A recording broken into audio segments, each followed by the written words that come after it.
The portal didn't open with drama. No thunder. No warning.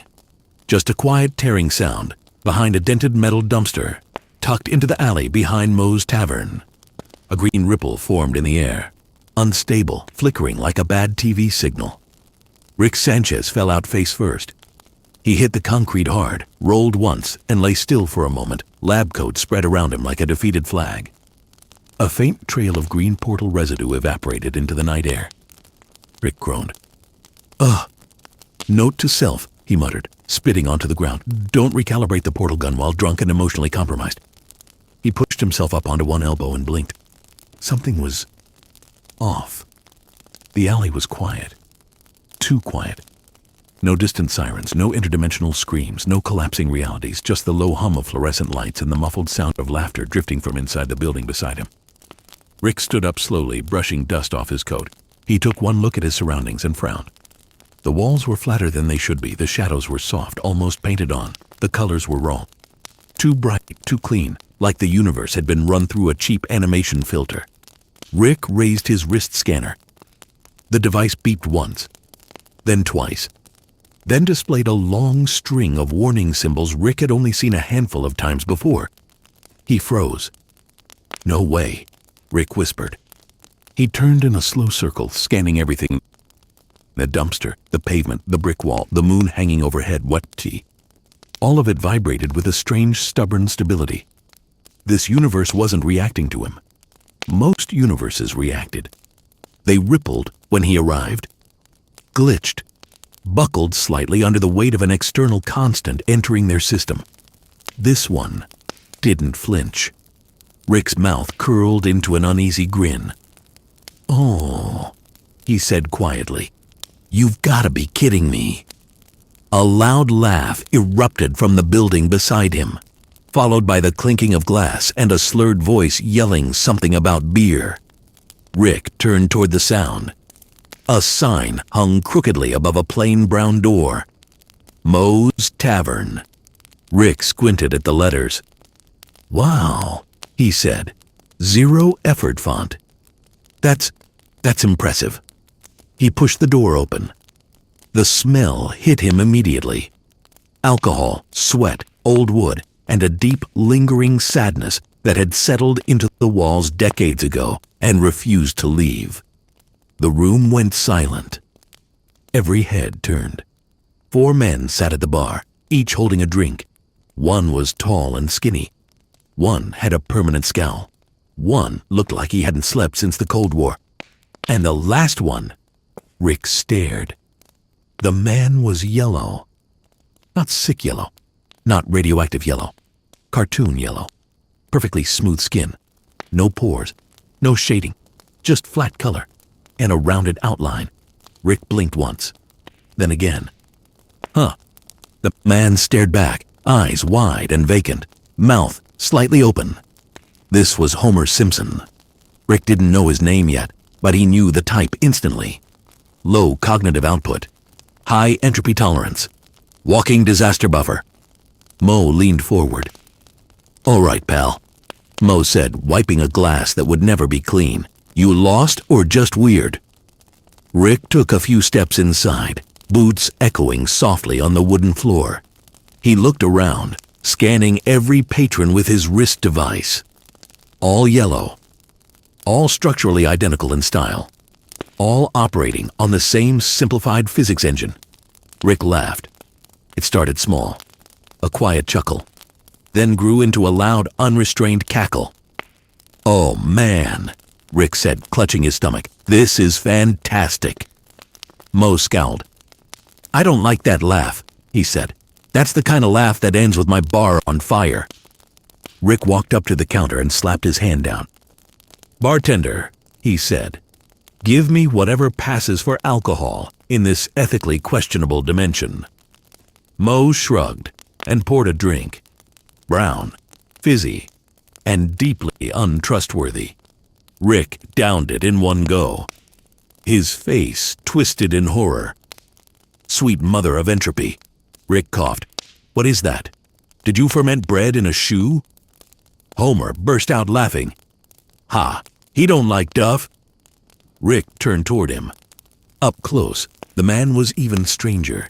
His eyes were wide and unfocused, like a toddler staring at a ceiling fan. There was no internal tension, no anxiety, no existential dread. Rick scanned him again. The readings made no sense. Homer Simpson should not be alive. Statistically, biologically, logically, this man should have collapsed under the weight of his own decisions decades ago. And yet, here he was. Rick leaned in close. "You," Rick said, poking Homer's chest, "are a walking violation of natural selection." Homer smiled. "Haha, thanks." Rick paused. Then he laughed again. Not mocking, this time. A little impressed. Rick studied Homer the way a surgeon studies a tumor that has somehow learned to speak. The scanner on his wrist chirped softly, recalculating. The data kept looping back on itself, unable to lock onto anything resembling a stable probability curve. Rick frowned. "No internal contradiction stress," he muttered. "No long-term regret markers. Emotional damage capped at, wow, this thing has a hard ceiling." Homer scratched his head. "You talk like my doctor, except less judgmental." Rick's eyes narrowed. "That's because your doctor gave up." Homer laughed again, loud and unbothered. The sound filled the room with a bizarre warmth, like the universe itself was chuckling along with him. Rick straightened and took a step back. Something was very wrong here. In most universes, people like Homer cracked under scrutiny. Their insecurities leaked out. Their unresolved guilt bubbled up the moment Rick pointed at it. Homer had none of that. He was complete. Rick hated that. Mo leaned over the bar. "So," Mo said, "you gonna order another drink or just insult my customers all night?" Rick glanced at the bottle, then back at Mo. "You own this place?" Mo puffed his chest slightly. "Yeah, why?" Rick scanned the bar itself. The walls, the floor, the bottles, the cracks that never seemed to spread no matter how many fights broke out here. "You realize this building violates at least 6 laws of structural decay, right?" Mo blinked. "Is that bad?" Rick sighed. "It should be catastrophic." Lenny leaned in. "So, you some kind of inspector?" Rick waved him off. No, I'm worse. I'm the guy inspectors warn their kids about." Carl squinted. "Is he rich?" Rick grinned. "In some universes, yes. In most, I'm dead." Homer's eyes lit up. "Wow, you're like, fancy." Rick glanced back at Homer, studying him again. This universe wasn't dumb. It was simple. The difference mattered. Rick realized the truth slowly, like a bad taste creeping up after swallowing something poisonous. Springfield wasn't designed to grow. It was designed to loop. Everything here existed in a perfect, self-correcting stasis. Actions occurred. Consequences pretended to happen. Then reality quietly reset when no one was looking.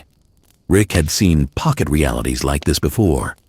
Artificial habitats built to preserve a moment, a mood, a concept. But this one was massive and old. Rick rubbed his chin. "How long have you lived here?" Rick asked Homer. Homer thought hard. Forever?" Rick raised an eyebrow. "That's not an answer." Homer shrugged. "I don't know. I've been 39 for a long time." Rick froze. "What?" 39, Homer repeated proudly. "Best age." Rick's scanner spiked. Temporal lock confirmed. Rick exhaled slowly. Oh no. This wasn't just a universe. It was a narrative prison. Rick leaned against the bar, suddenly very sober. The implications rolled through his mind. No aging. No lasting trauma. No permanent loss. No matter what happened here. Bombs. Invasions. Apocalypses. Everything would snap back to baseline. Rick felt a chill. This place was immune to meaning. Mo, slammed a glass down. "Hey, blue hair," he snapped. "You gonna pay for that drink or what?" Rick tossed a coin on the counter. The coin didn't land right.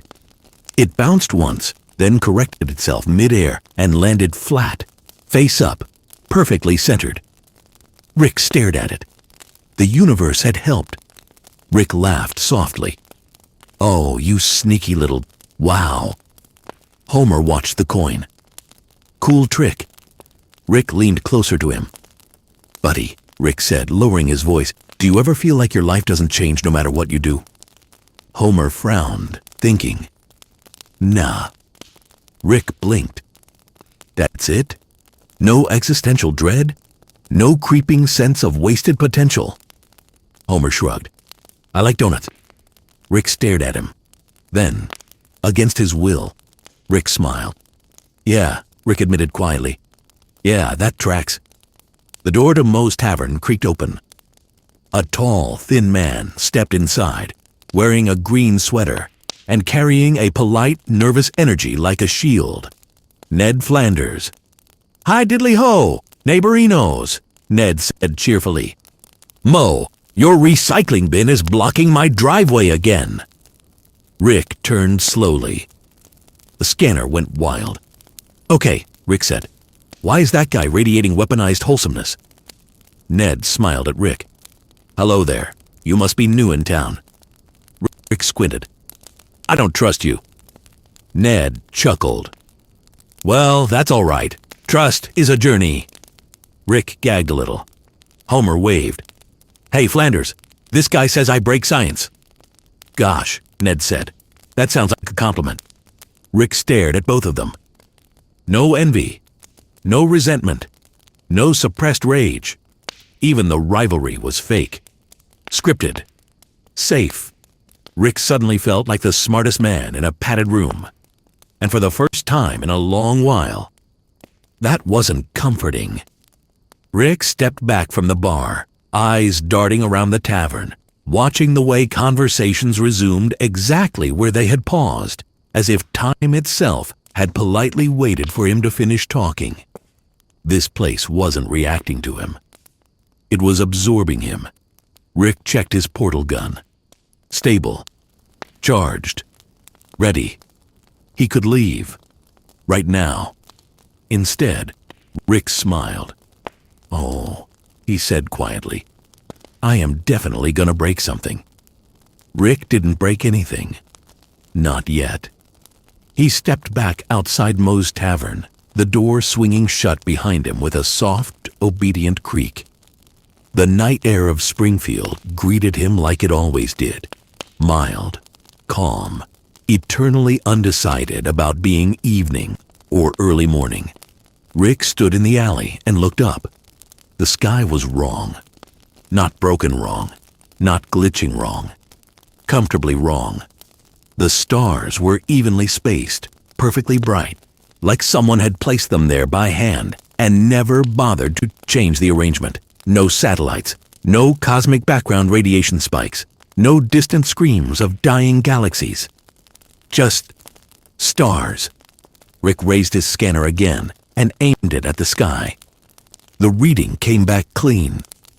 Too clean. "No noise," Rick muttered. "No chaos bleed. No background decay."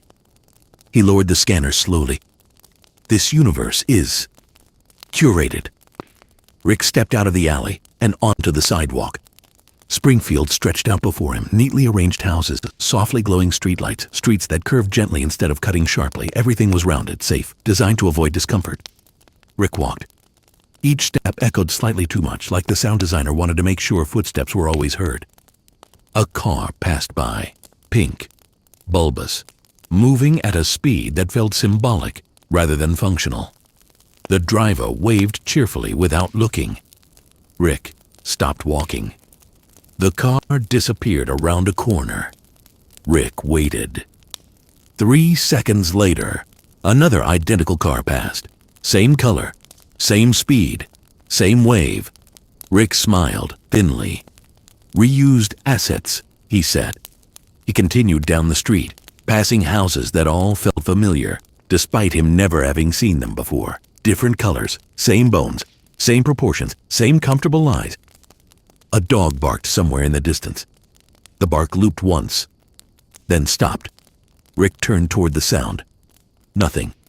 Rick felt something he hated, creeping up his spine. Not fear, relevance. In most universes, Rick was an intruder, a variable, a problem the system reacted to. Here, the system didn't care. It simply made room. Rick reached into his coat and pulled out a small metal sphere, rolling it across the pavement. The device bounced once, unfolded midair, and projected a thin lattice of blue light that scanned the area. The data came back instantly. Causality damping, active. Narrative elasticity, high. Entropy leakage, near zero. Rick stared at the results. Unbelievable, he whispered. This universe wasn't resisting chaos. It was absorbing it. Rick deactivated the scanner and slipped the device back into his pocket. He looked around again, slower this time, more carefully. A man stepped out of a house across the street, tall, balding, wearing a white shirt and blue pants. He carried a trash bag to the curb, humming cheerfully. Rick watched him. The man set the trash down, paused, adjusted it slightly so it sat perfectly upright, then walked back inside without looking around once. Rick followed, not stealthily, casually, openly. The man didn't notice. Rick peered into the house through the window. Inside, a family laughed around a dinner table. The conversation sounded warm, generic, interchangeable. Rick listened closely. None of it mattered. The words weren't building toward anything. They didn't reference the past in meaningful ways. They didn't plant seeds for the future. They existed only to fill the present. Rick stepped back. God, he muttered. It's like living inside a rerun. He checked his portal gun again. Still stable. Still ready. Rick hesitated. He hadn't hesitated like this in a long time. Most universes begged to be left alone, or begged to be changed. Springfield did neither. It simply was. Rick resumed walking, hands in his coat pockets, eyes sharp. He passed a school. Lights on. Children inside, frozen in a perpetual state of learning without progress. Rick glanced through a window and saw rows of identical desks, identical expressions, identical boredom. One girl stood out. Yellow skin, spiky hair, red dress. Lisa Simpson. Rick didn't know her name yet, but he felt it immediately. A spike. Not intelligence. Potential. Untapped. Contained. Pressed flat by the weight of this universe's design. Rick stopped. The scanner chirped faintly in his pocket, reacting without being activated. Rick frowned. That's new.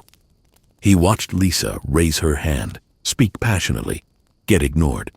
The class moved on. The moment dissolved. Rick turned away. Not his problem. Not yet. Further down the street, laughter erupted from a yard. Rick followed the sound. A group of kids rode bikes in loose circles, repeating the same tricks, the same crashes, the same recoveries. No scraped knees that lasted, no fear that stuck. One kid stood apart. Spiky hair, red shirt, Bart Simpson. Rick watched as Bart launched off a ramp, crashed hard, slid across the pavement, and stood up instantly, completely fine. Rick grimaced. Yeah, he said. Of course. Rick stepped back into the street and looked down its length. Springfield extended infinitely in all directions, yet somehow felt contained, like a snow globe you could shake without consequence. Rick suddenly laughed. Not manic, not bitter, amused. You know, he said aloud, I've destroyed universes for less. The streetlight above him flickered once, then steadied.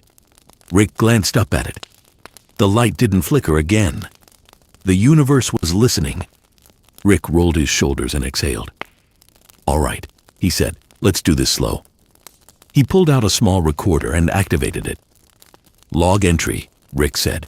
Universe designation pending. Local reality exhibits extreme narrative stabilization, temporal lock, and consequence immunity.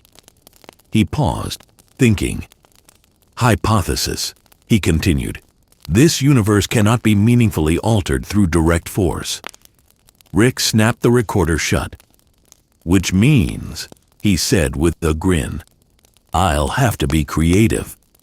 Rick took one last look down the street, then turned back toward Moe's Tavern, toward Homer, toward the center of this impossible, unbreakable little world. Rick Sanchez had decided something. He wasn't just visiting Springfield. He was going to test it. And Springfield, quietly and confidently, was ready. Rick returned to Moe's Tavern without urgency. The door opened the same way it always did, with the same familiar creak, as if it had been waiting for him. The smell hit him again.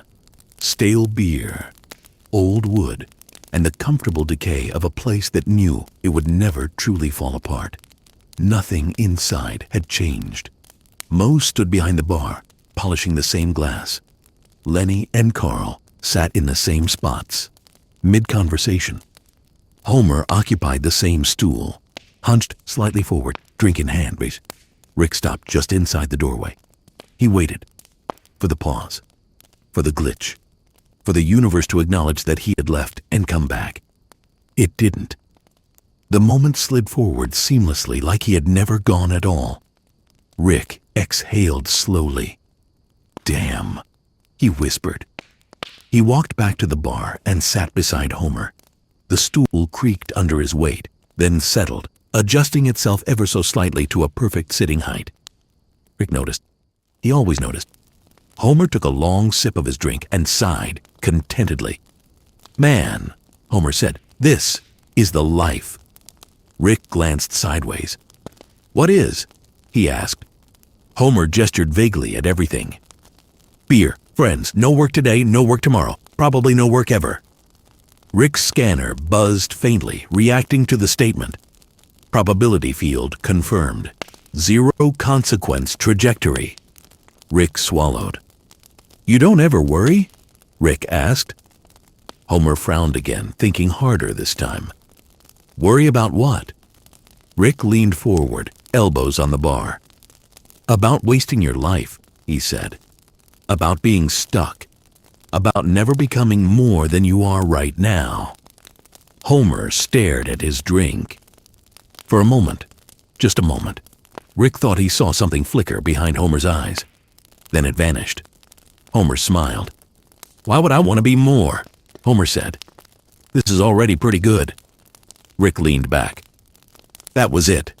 No buried trauma. No suppressed dissatisfaction. No existential fracture to pry open. Rick felt something twist in his chest, sharp and unwelcome. This man was content. Not because he had earned it, not because he had grown, but because the universe had removed the option of becoming anything else. Rick signaled Moe for another drink.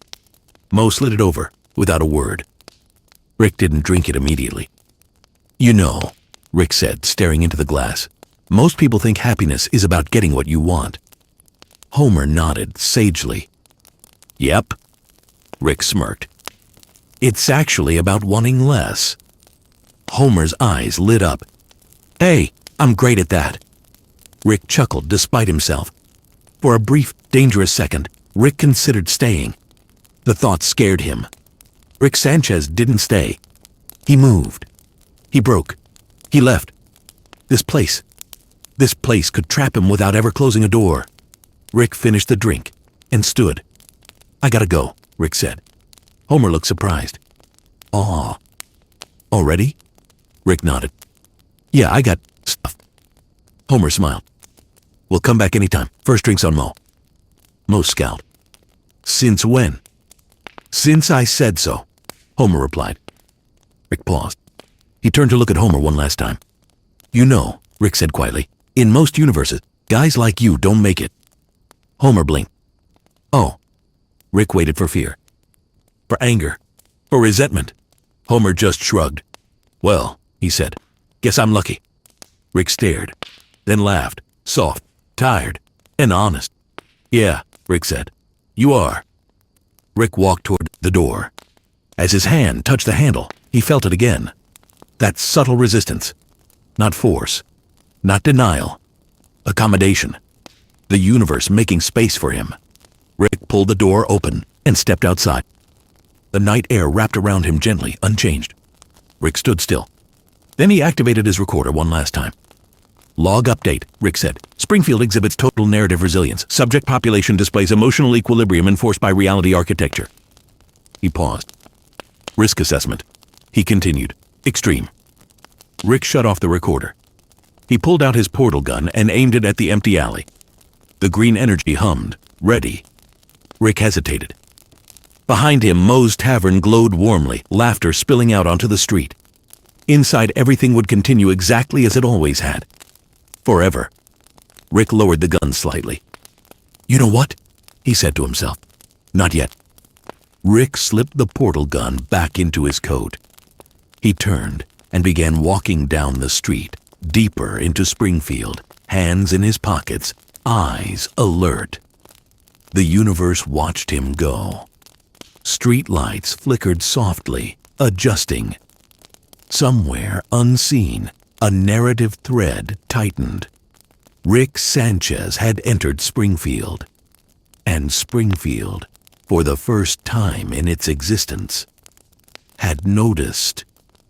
Rick paused at the curb, eyeing the modest yellow house across the street.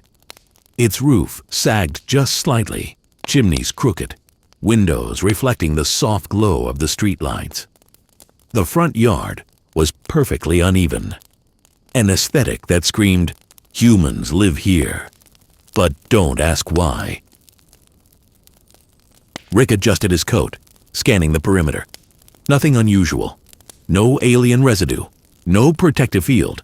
Just a house, doing the usual house things. He stepped up onto the porch and knocked once. Firm. Deliberate. The door opened before the echo faded. Marge Simpson stood there. Blue hair towering like a gentle mountain. A green dress simple and perfectly pressed. Hands folded lightly in front of her. Her eyes widened just slightly at the sight of Rick. Not fear. Not confusion. Slight curiosity tempered with domestic caution. Oh my, are you some kind of scientist? Marge asked, tilting her head. Rick blinked. Usually people's first question was whether he was dangerous, wanted money, or would annihilate them. Marge somehow bypassed all of that. Rick smirked faintly, leaning against the doorframe. Madam, Rick said, bowing slightly with mock flair. I am the reason several dimensions no longer exist. Marge's eyebrows shot up. Excuse me? Rick straightened, resting a hand on his hip, voice low, almost conversational. You heard me. Entire universe is gone. Poof. Because I said so. But don't worry, I'm not here to destroy your little suburban slice of bliss. Marge blinked, not quite sure how to respond. Homer's voice interrupted from behind her. Marge, somebody's at the door. Homer's tone held that perfect mix of curiosity and laziness that Rick already understood. Homer was approachable chaos in human form. Rick turned slightly, finally laying eyes on Homer. The man was slouched in his bathrobe, one sock barely hanging onto a foot, eyes half-lidded, drink in hand. He glanced at Rick, blinked twice, and smiled. Heh heh, you talk funny, Homer said. Rick squinted at him, scanning subtly with his wrist device. Homer's readings were low complexity, high enthusiasm, emotional depth minimal, predictable patterns across the board, except the potential for chaos was extremely high. Homer could break things unintentionally, spectacularly, and recover instantly. Narrative immunity. Rick tilted his head. Oh, wow, Rick muttered. You're like If evolution took a long nap and never came back. Homer laughed, patting Rick on the shoulder. Rick frowned. Most people didn't laugh when you implied they were a biological dead end. Homer did, and worse, he liked it. "Come in," Marge said softly. You're welcome to come in." Rick raised an eyebrow. That tone, the polite, cautious civility, was unusual. For a universe like this, it didn't feel forced. It felt curated, designed to maintain the balance of the household at all costs. Rick stepped inside, boots echoing slightly on the wooden floor. The air smelled faintly of cinnamon, freshly baked bread, and a hint of despair suppressed into order. The living room was simple, familiar. Couch, television, a few framed family photos. Nothing extraordinary, nothing threatening. Rick's eyes darted from photo to photo. Yellow faces frozen in static smiles, smiling at vacations, smiling at pets, smiling at moments they couldn't remember but felt obligated to honor. Rick sighed. "So," he said quietly, more to himself than anyone else, "you all just live like this forever?" Homer leaned against the couch, smiling. "Yep, pretty much," he said. "Breakfast, work, TV, beer, sleep, repeat." Rick scanned the room again, noting the structural simplicity. Every corner, every piece of furniture, every frame of color adhered to a consistent logic. Cartoon logic, narrative logic, protective logic. Rick sat on the couch, careful not to damage the fragile equilibrium of the room. "So," Rick said, addressing the family, "where do I start with this experiment?" His voice carried a hint of mischief, almost like a cat weighing the value of knocking a vase off a table. Bart Simpson, perched on the arm of the couch, crossed his arms. His spiky hair seemed to vibrate with mischief. Bart didn't smile. Bart didn't frown. Bart just assessed Rick. "So, you do crimes in space?" Bart asked casually. No hesitation, no awe, just curiosity. Rick's eyes narrowed slightly. "Kid," Rick said slowly, "I invent crimes." Bart smirked faintly, impressed despite himself. Lisa, seated at a small table with books stacked in neat piles, looked up. Unlike Homer or Bart, she didn't greet Rick. She didn't even blink. She observed, carefully, the kind of observation that pricked at Rick's confidence, that reminded him intelligence was a rare thing in most universes. "Your equipment," Lisa said quietly, pointing at the portal gun tucked into Rick's coat. "I can see the energy signatures. You're not local. And this device, if misused, could destabilize temporal cohesion. Do you understand the risks of what you're carrying?" Rick froze, just slightly. He wasn't used to someone addressing him like this, especially someone so young, so contained, so precise. "You're unusually competent," Rick said. A hint of awe, or maybe irritation, slipping into his voice. "For a child in a cartoon universe, that is." Lisa's eyes met his. "I observe. I analyze. I learn. Most of this town is dysfunctional," she said simply. Rick's scanner chirped quietly in his pocket. He ignored it, focusing instead on the girl's words. This was different. Lisa wasn't just a variable, she was a potential, a constant. Something unflattened by the narrative loops that held her family in place. Rick took a deep breath. "All right, kid," he said, leaning back on the couch. "Let's make a deal. You don't blow my cover, I won't vaporize your living room. Sound fair?" Lisa didn't smile. She didn't even nod. She just stared, evaluating, calculating, waiting for a crack he didn't intend to show. Meanwhile, Bart shifted impatiently. "So, can I try it?" he asked, nodding toward the portal gun. Rick's eyes narrowed, but he couldn't resist. "Fine," he said, pulling the device out slowly. One touch only. And don't fry yourself." Bart grinned. Rick watched, amused and slightly concerned, as Bart gingerly reached for the portal gun. The first contact sent a ripple through the room. The lights flickered slightly. A faint hum filled the air. Rick's eyes widened. Bart grinned. Wider. Lisa's notebook slid slightly on the table, as if drawn to record this anomaly. Rick muttered under his breath, "Oh boy, this is gonna be fun." Rick leaned back on the couch, observing the family with clinical precision. Homer slouched next to him, eyes half closed, occasionally taking a swig of beer, as though each sip maintained some internal equilibrium. Marge moved silently through the kitchen, setting a plate of cookies on the table and humming softly. Her composure was unnerving, almost like the house itself was embodied in her. "Cookies," Marge said, placing the plate carefully.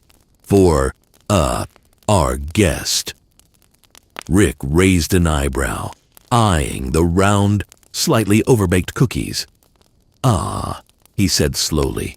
"Homemade, minimal risk of allergens, very domestic." He plucked one up, broke it in half, and examined the crumb structure like a scientist analyzing a newly discovered specimen. Perfectly consistent texture, and I can smell exactly 3 ingredients in excess. You baked these as a ritual. Marge blinked at him. I guess, she said. Rick nodded approvingly. Good. Rituals indicate stability. And stability here. Oh boy, you've got it in spades. He crunched down on the cookie, rolling it thoughtfully between his teeth. Almost too much stability. Bart, perched impatiently on the back of the couch, finally spoke up again. So, you're some kind of genius, right? He said. You can make portals and stuff. Can you take me somewhere cool? Rick's grin twisted into something equal parts amusement and warning. Kid, cool is relative, and somewhere cool usually comes with, well, consequences. He glanced at Homer. Your friend here might call that fun. Homer perked up. Fun. Yeah, fun. Rick turned back to Bart. And yes, I can take you somewhere, but you have to follow instructions perfectly. Fail and, well, let's just say your fun will be less than fun and more permanent. Bart's grin widened. Haha, I like permanent. Rick groaned under his breath, muttering something about entropy mismanaged in child form, before addressing Lisa, who had been quietly observing the interaction the entire time. I know you're thinking it, Rick said, pointing at her notebook. You're calculating risk vectors, temporal stability, narrative integrity, trying to figure out why I'm even here. Go ahead, speak. Lisa didn't flinch. You're destabilizing the household, she said, her tone calm but firm. Even with minor interactions, your presence is altering their emotional equilibrium. I don't know your intentions, but I can predict the short-term effects with 98.6% accuracy. Rick leaned back, impressed despite himself. Huh, you've done your homework. And here I thought I was going to have a free hand. He tapped his finger against his temple. 98.6% comma, huh? Not bad, but you're missing one variable. Lisa raised an eyebrow. Which is? Rick smirked. You're unpredictable, kid. Your moral compass, your internal consistency. It doesn't obey the rules of this universe. You might be the only thing here that actually has weight. Lisa frowned slightly. That's not a compliment. Rick laughed softly. Oh, it's not meant to be. It's a warning. Homer, oblivious as ever, suddenly interrupted, pointing at Rick's portal gun. Hey, can it make donuts appear? Rick's eyes narrowed. Technically, yes, But every action has a reaction.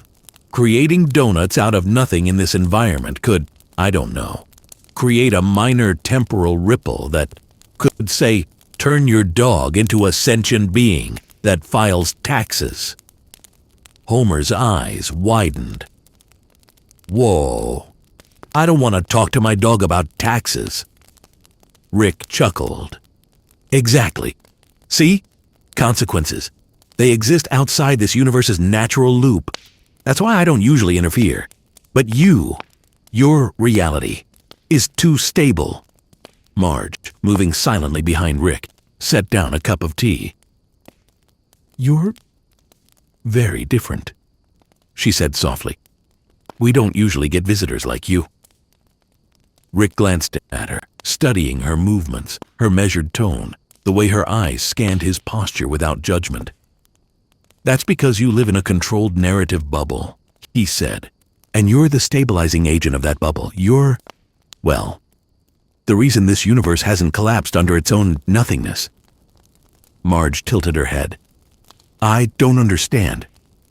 Rick smirked faintly. Don't worry about it. Most people don't.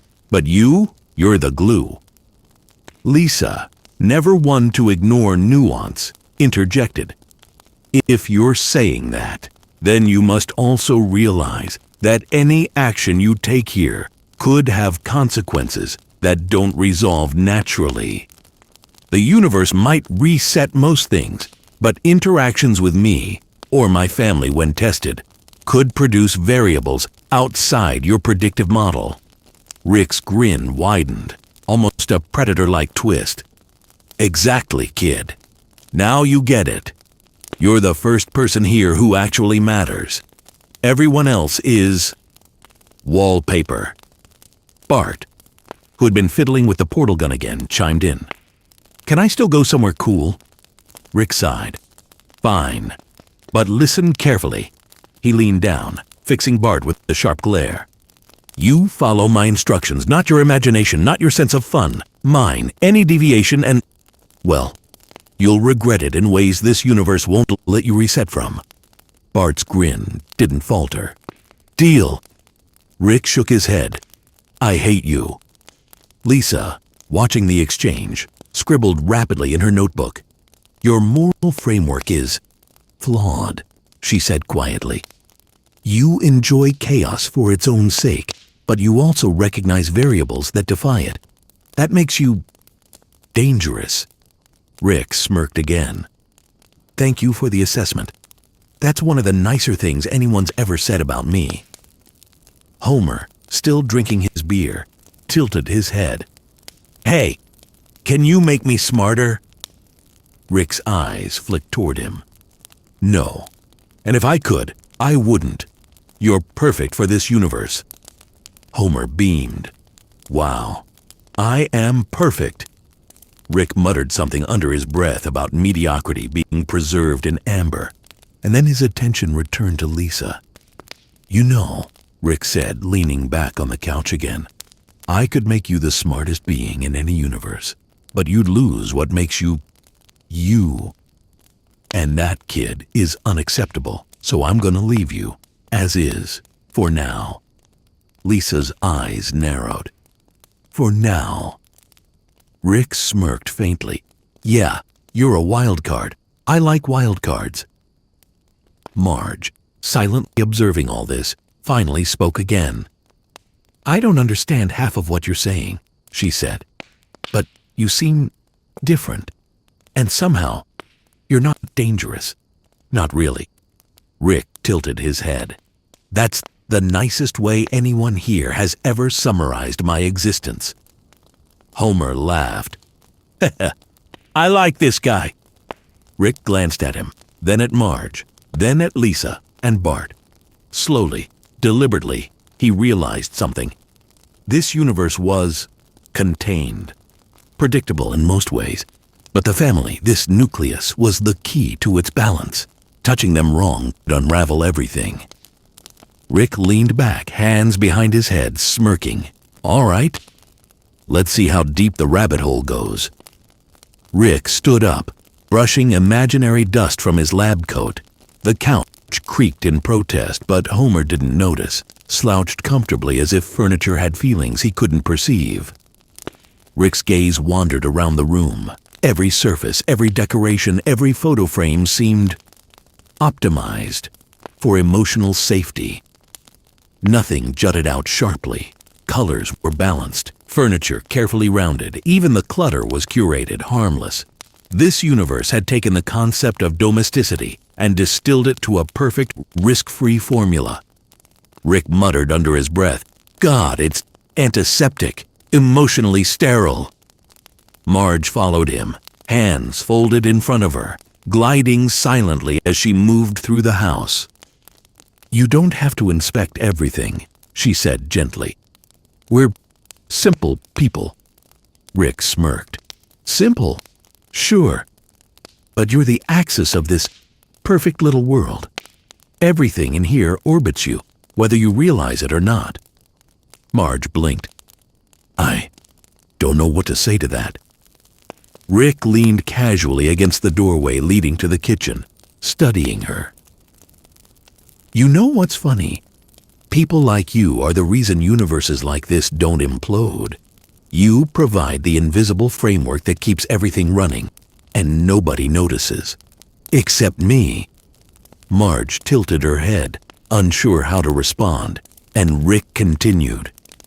"I'm not judging," he said. "Just observing, and recording, and occasionally planning experiments." Marge frowned slightly. "Experiments? What kind of experiments?" Rick grinned faintly. "Don't worry, minor. Mostly mental, observing patterns, small perturbations to see how the system reacts. You know, standard multiversal research." Marge's eyes widened a fraction. "Oh my, that sounds dangerous." Rick chuckled softly. "It could be, but for you, not really. This universe has narrative insurance, mistakes reset, chaos gets absorbed, it's safe." Homer, overhearing the last part, nodded enthusiastically. "Safe, I like safe. Safe is good." Rick rolled his eyes. "Yeah, Homer, you're perfect for this place. Perfectly insulated from, well, reality." Bart, still perched on the arm of the couch, nudged Lisa. "Hey, Lisa, can we try one of his experiments?" Lisa glanced at Rick. "Absolutely not. Experiments involving interdimensional technology are not safe." Rick's grin widened. "That's why I like her," he muttered. "She actually gets it, unlike the rest of you." Bart pouted, clearly disappointed, but curiosity burned in his eyes. He shifted closer, hands twitching. Rick noticed and decided to indulge him, just enough to see the effect. He crouched down slightly to Bart's level. "All right, kid," he whispered. "I'll let you play. But one rule. You follow my instructions perfectly. Any deviation, and, well, let's just say the reset mechanism in this universe isn't designed for that kind of trouble." Bart grinned. "Deal." Rick stood and motioned for Bart to follow him to the hallway. He passed by a doorway leading to the living room, and through it, Rick noticed Maggie asleep in her crib. The tiny infant's expression was serene, unperturbed by interdimensional visitors. Rick paused for a moment. Infants were interesting variables, unformed, yet full of potential. He approached the crib slowly, scanning her with a subtle flick of his wrist device. The readings were normal, baseline, but the tiny human energy signature, stable, too stable. This infant, like the rest of the family, had been conditioned by narrative architecture or evolutionary accident to maintain equilibrium. Rick crouched lower, his blue hair nearly brushing Maggie's forehead. "Don't worry," he whispered softly. "I'm not here to break you. Not today. Anyway." He stood and moved toward the hallway, glancing back at Marge. She was watching him intently, silently questioning what he intended. Rick raised a hand in a casual salute. "Don't worry," he said. "I'm only here to poke, prod, observe, and maybe slightly annoy." Marge's lips pressed together, uneasy, but not entirely hostile. "I suppose, as long as nothing bad happens." Rick smirked. "Nothing permanent, if I do my job correctly. Temporary chaos is fine. That's where the fun is." Bart followed closely behind as Rick approached the door to the basement. The air seemed to shift slightly here, darker, cooler, and the sense of potential energy, unused, restrained, was stronger. Rick glanced at Bart. "Ever go down here?" Bart shook his head. "Too many weird smells. Mom says, don't." Rick grinned. "Exactly. The forbidden basement is always the most interesting." He twisted the doorknob slowly, listening to the faint creak of the hinges. The basement smelled of old wood, dust, and something faintly metallic. The shadows shifted in the corners, clinging to the objects stored there. Boxes, unused furniture, and odd relics that hinted at forgotten family history. Rick moved through the basement slowly, allowing Bart to explore alongside him, watching every reaction. "Notice anything strange?" Rick asked. Bart shrugged. "It's a basement." Rick chuckled. "Exactly. Nothing strange, because this universe doesn't allow strangeness. But give it a push, just a gentle one, and see how it reacts." Rick pulled out a small device from his coat, pressing a button. A low hum filled the basement. A box of old toys shifted slightly on its own. Bart's eyes widened. Rick pointed to the toys. "Every action has a reaction, kid. Even in this universe. Watch carefully." Bart leaned closer. "Whoa." Rick smirked. "And that's just the tip of the iceberg." Suddenly, upstairs, Homer's voice called out, "Marge, why is the basement humming?" Rick chuckled under his breath. "Oh, don't worry, Homer. Minor perturbations, nothing to worry about." Marge's voice followed, calm but wary. "Rick, please don't break anything." Rick waved her off. "Relax, Marge. I never break anything. Permanently." Bart, clearly excited, mimicked Rick's tone. "I want to do it again." Rick laughed. "Patience, kid. All in good time." He glanced at Lisa, standing silently at the top of the stairs. Her notebook was open, eyes tracking every subtle movement. Rick's grin faded slightly, replaced with genuine respect. "You're going to be a problem," he muttered. "The good kind." Lisa didn't respond. She didn't need to. Rick could see her calculating, analyzing, predicting, and somewhere beneath that, he knew she was considering moral consequences, not just outcomes. That was unusual, rare, dangerous. Rick turned back to the basement. "All right, kid. Let's see how this universe handles a little improvisation." Rick stood in the basement, his portal gun humming softly in his hand. The faint blue light reflected off the dusty boxes, casting long, crooked shadows across the walls. Bart's eyes darted around in awe, barely able to contain his excitement.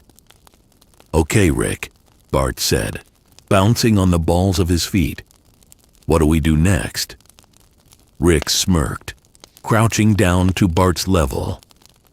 "Next, kid, we test the system. And by system, I mean this perfectly scripted little world you call home." Bart grinned. "Awesome." Rick activated a small device on his wrist, projecting a holographic grid over the basement floor. It pulsed faintly, scanning the room, tagging objects, and mapping every subtle interaction within this microcosm. "See this," Rick said. "This is how your universe reacts to perturbations. Most people in most universes freak out. Here, it tries to absorb everything, smooth it out, make it harmless." He gestured toward a stack of old board games. Let's push it a little, carefully. Rick tapped a button, and a small energy pulse shot toward the games. They hovered for a fraction of a second, spinning gently before settling back down. Bart's jaw dropped. Whoa, that's so cool. Rick chuckled. Yeah, it's cool, but it's also a warning. Even this tiny disruption barely registers, but if I push too hard, well, that's when the universe starts showing cracks. Bart leaned closer. Cracks? Like real cracks? Rick shook his head, grinning. No, kid. Metaphorical cracks. Narrative cracks. Things start to unravel in ways that aren't supposed to happen here. And trust me, it's fun to watch, but you don't want to be on the receiving end. From upstairs, Marge called down. Rick, please don't make the basement explode.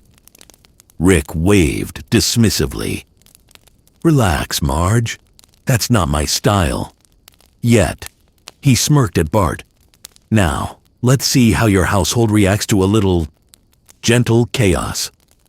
He tapped another button, sending a small, controlled pulse toward the corner of the basement. One of the old boxes wobbled. A few items spilled out. A plastic dinosaur, a broken toy robot, and a set of old comic books. Bart laughed uncontrollably. Yes, look at that. Rick's scanner beeped faintly. The universe had reacted, but in the predictable way it always did.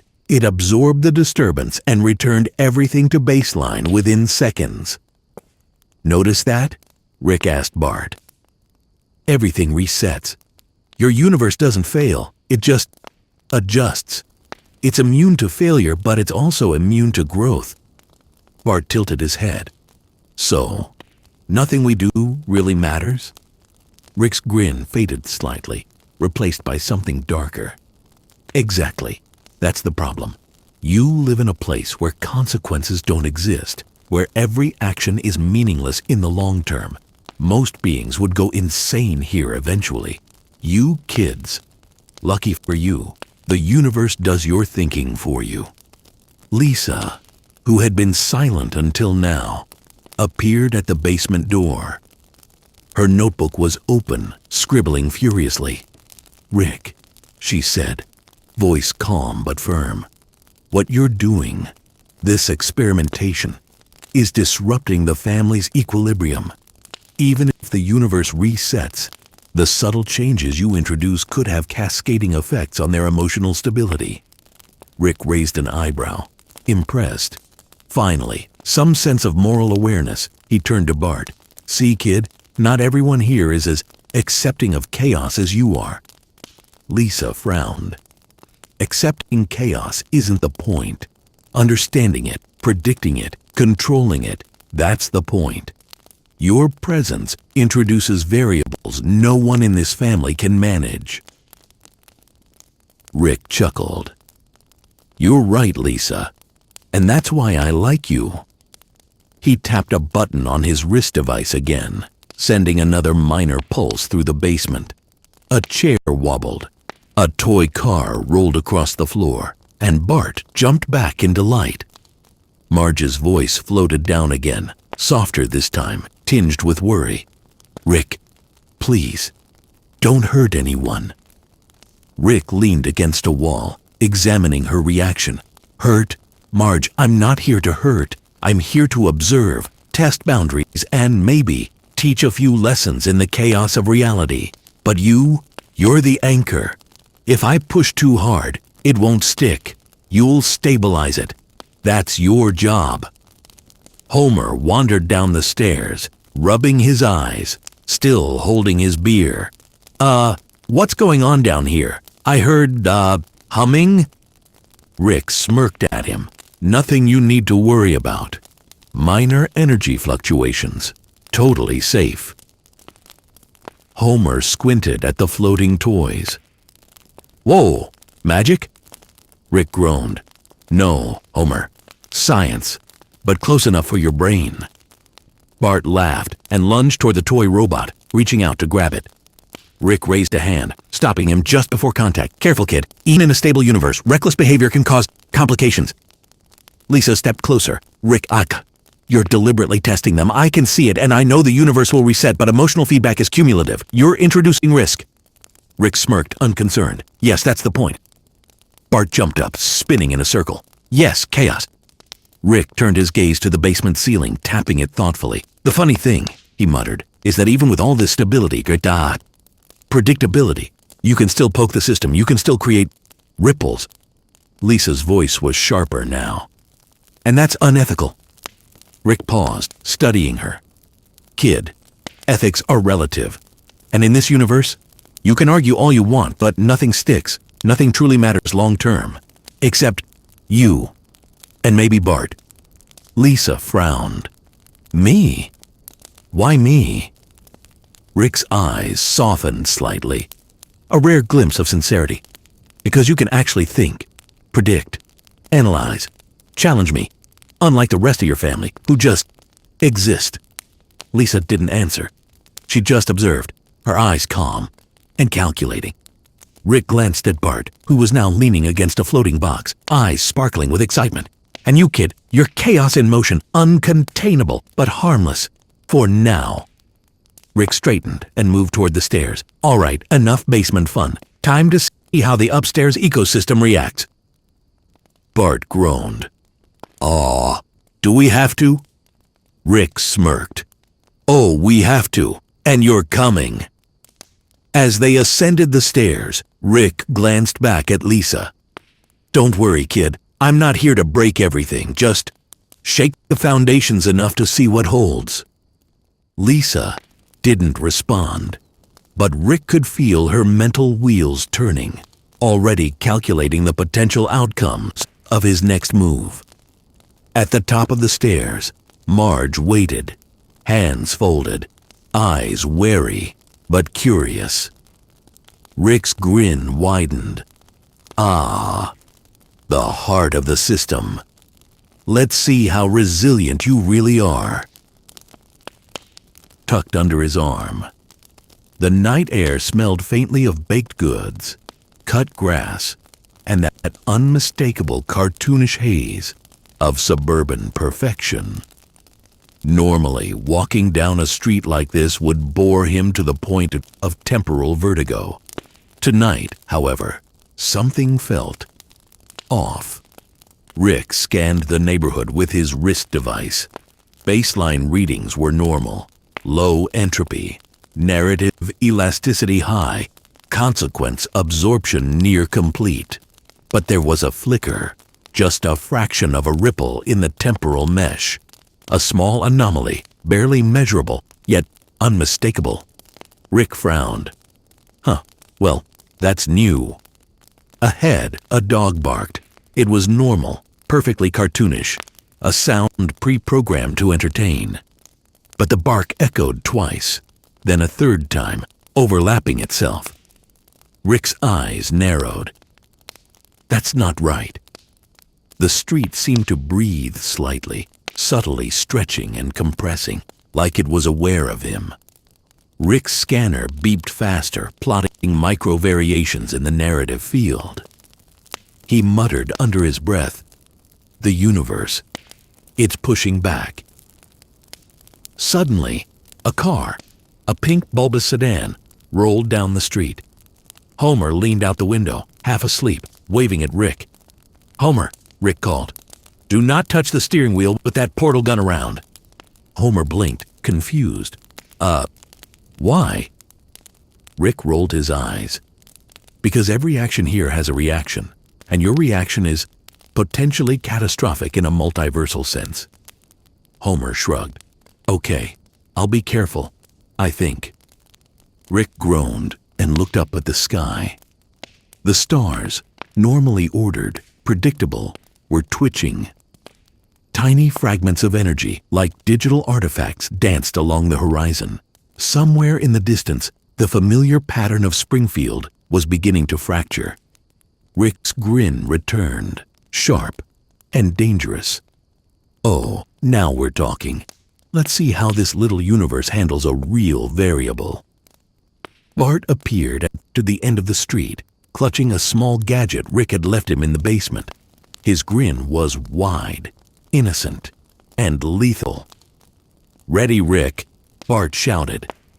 Rick raised a knife. "Kid, do you understand what you're holding?" Bart's grin widened. "It makes things weird." Rick nodded slowly, impressed despite himself. "Perfect. Chaos in the hands of untrained variables. Always fun." He activated his portal gun, sending a small controlled portal into the air. It hovered there, glowing faintly, humming like an electric pulse. The portal was stable, just barely, but enough to start interacting with Springfield's narrative grid. Lisa appeared next to Rick, notebook in hand. Her voice was calm but sharp.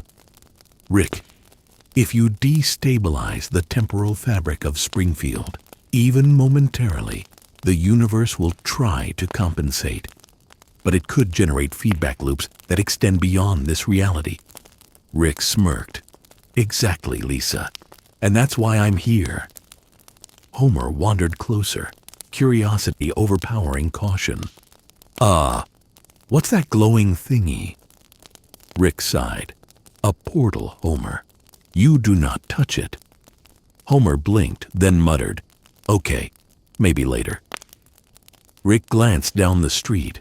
The houses, normally stable and symmetrical, were shifting. Roof lines jittered, windows blinked like eyes. Mailboxes leaned subtly, as if trying to look at each other. Rick chuckled. This is beautiful." Bart couldn't resist. He waved the gadget and pressed a button. A ripple surged outward from the device, interacting with the portal energy. The ripple hit the nearest house, and suddenly the walls of the Simpson house warped. The roof twisted, the windows blinked rapidly, and for just a moment, Maggie's crib floated slightly above the floor before settling back down. Lisa gasped. "Bart, you!" Rick raised a hand to stop her. "Relax. Small perturbations. This universe absorbs minor chaos." But Rick's scanner screamed. Minor had just become significant. The ripple traveled down the street, hitting Ned Flanders' house. The porch bent impossibly, like it was trying to fold itself into origami. Flanders stepped outside, bewildered. "Hi, diddly-ho! What the?" Rick's grin widened. "Oh, now we're playing with the building blocks of reality itself. And look, the universe is reacting." The energy wave hit the Quickie Mart. Aisles bent unnaturally. Cans of soda suspended midair, spinning in place. Apu froze, holding a donut that wobbled like it was questioning existence. "Sir, what is happening?" Apu asked, voice trembling. Rick didn't answer. He was scanning, adjusting, nudging the portal's parameters. Every adjustment amplified the local feedback loops. The universe of Springfield, normally resistant, began to groan. From the sky, tiny fragments of broken narrative rained down. Flickers of scenes from alternate dimensions, a Duffman flying past, a TARDIS-like box collapsing in on itself. Even Rick's own reflection appeared in the puddles on the street. Different versions, slightly distorted, blinking in and out of existence. Homer screamed joyfully, "Woohoo! This is awesome!" Rick shot him a glare. "No, Homer! This is dangerous! Stop jumping around!" Homer froze, confused. Okay, maybe." Lisa stepped forward. "Rick, the stabilizers in the universe are overloaded. If this continues, it won't just reset. The multiversal resonance could tear everything." Rick paused, scanning the distortion. He could feel the subtle tug in the local fabric. Normally, Springfield would absorb this. But no. The energy, the chaotic ripple, it was spilling over. Bart waved the gadget again, laughing. Rick gritted his teeth. "Kid, stop that! You're literally breaking my containment." The portal pulsed violently, sucking in fragments of nearby reality, mailboxes, tree branches, an entire bicycle, and then spat them out in distorted forms. Trees now had eyes, mailboxes muttered complaints, even Moe's Tavern trembled, shaking slightly on its foundations. Rick's grin returned, darker this time. "Finally, something interesting." From upstairs, Marge shouted, voice trembling, "Rick, what are you doing to our home?" Rick didn't answer. He was too busy observing the first true resistance of Springfield's narrative structure. Normally, universes absorb chaos, flatten it, reset it. This time, Springfield wasn't resetting. It was fighting back. The portal energy warped streets, houses, and physics itself. "Lisa," Rick said, voice low and urgent. "Your world just hit a threshold. Things are starting to stick. Minor consequences, permanent." Lisa's eyes widened. "I warned you. You can't just push a loop this far." Rick grinned, a mixture of exhilaration and caution. "Oh, I can. But now, let's see how far it goes." From the street, Chief Wiggum appeared, gun drawn. The badge on his chest flickered strangely. What's happening?" Rick laughed, stepping back. "Welcome to Multiversal Consequences, Springfield Edition." The night had changed. The familiar, safe world of Springfield was no longer predictable. Reality itself groaned as cracks formed, loops bent, and a town began to flirt with the edge of destruction. Rick's eyes shone with a dangerous light. "Oh, this is gonna be fun." The first wave of distortion rippled outward, brushing past houses like an invisible hand pressing against reality itself. Rick stood in the middle of Evergreen Terrace, portal gun humming faintly, scanning the shifting parameters with his wrist device. The readings were unusual. "Whoa," Rick muttered, voice low. "This is new." The sidewalk cracked subtly underfoot, bending slightly as if liquid, but no one stumbled. Homer, meanwhile, was ecstatic. "Woohoo! It's like walking on Jell-O!" Rick groaned. "Homer, focus. You're contributing to narrative feedback." Homer blinked. Okay?" Rick ignored him and turned to observe the street. Ned Flanders was out in his yard, waving frantically. "Hi diddly ho! Is anyone else noticing? Physics acting funny?" A tree behind Flanders' house shuddered and grew an extra set of branches mid-motion, leaves folding like origami. The birdhouse atop one of the branches spun slowly, defying gravity. Rick's grin returned.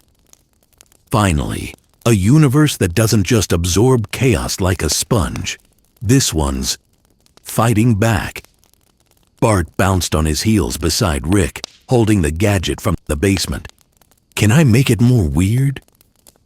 Rick shook his head, exhaling slowly. "You want to? Sure, you shouldn't. But go ahead." Bart pressed the button. A ripple surged outward, distorting nearby objects. Apu's Quickie Mart suddenly seemed to bend inward on itself, the shelves wobbling as cans of squishies rotated midair. Mr. Apu," Bart laughed. "Your drinks are dancing." Apu flailed, holding a squishy that was now spinning like a tiny, colorful black hole. "Sir, what is this?" Rick chuckled. "Relax, it's temporary. Mostly." Lisa appeared at the edge of the chaos, notebook open, her expression calm but intense. "Rick, the local narrative elasticity is near its limit. The feedback loops you're generating are semi-permanent. These aren't resets anymore. Some distortions will stick." Rick raised an eyebrow. "Semi-permanent. Now we're talking. That's the fun zone." From the sky, tiny fragments of alternate Springfield began flickering in and out of existence. A version of Moe's Tavern appeared midair, spinning slowly, with Moe himself inside, yelling incoherently. Rick tapped a few buttons on his wrist device. "Okay, let's see if the town itself can adapt." The first test subject, Homer. Homer leaned against a warped lamppost, scratching his head. Why is everything wobbling?" Rick pointed at him. "Homer, your brain isn't registering the variables correctly. You need to pay attention, or you'll be a part of the next experiment." Homer's eyes widened. Oh, I think I already am part of it. Nearby, Marge moved calmly through the chaos, keeping Maggie in her arms. The distortions avoided her path like some narrative-aware buffer zone. Rick noted this with interest. "See that kid?" he said, gesturing toward Marge. "The anchor in the center of the storm. She's stabilizing the reality around her." "Try that at home, Bart. It works better than your gadget." Bart shrugged, eyes wide. "I don't know. I like breaking stuff." Rick laughed, a low, dangerous sound. "And you will. But in a controlled experiment, we'll see who really handles it better." Rick's attention shifted as the ripple reached Moe's Tavern. The building began to twist slightly, stretching taller and thinner before snapping back. Moe leaned out the window, his expression a mix of terror and rage. "Rick, you son of a... What are you doing?" Rick smirked. "Relax, Moe. Minor spatial reconfiguration. Mostly harmless, unless you hit the floor wrong." Inside the Quickie Mart, Apu tried to maintain order, but gravity and physics refused to cooperate. Cans floated and rotated, shelves bent unpredictably, and one register printed receipts at random intervals, each one detailing alternate versions of Springfield. "Sir, this is impossible," Apu shouted, dodging a floating bag of chips. Rick waved him off. "Welcome to fun physics, Apu. Enjoy."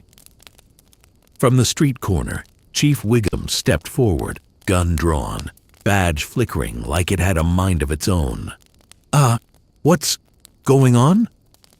Rick turned toward him, smirking. "Congratulations, Chief. You're officially in the feedback loop." Wiggum's gun melted slightly, reforming in his hand. The badge twisted into shapes resembling stars. Wiggum blinked, stunned. I think I'm fine?" Lisa approached Rick cautiously. "You're escalating too quickly. If the multiverse resonance spreads beyond this block, the narrative could fracture entirely. Entire Springfield could stick in a state of permanent distortion." Rick tapped his chin. You're right, but look at it. Just a little chaos. The town isn't dead, just evolving." Bart laughed and pressed his gadget again. A ripple shot outward, this time hitting the Simpson house. Windows bent into unusual geometric shapes. The roof stretched slightly. Maggie giggled, seemingly unbothered, as Marge shielded her. Rick observed, fascinated. Notice something? The family core, Marge, Lisa, and yes, even Homer, is anchoring the distortions. But the outer areas are bending, semi-permanent changes. Homer shouted, oblivious, "Woo-hoo! My house is alive!" Rick muttered, grinning. "Technically correct, Homer.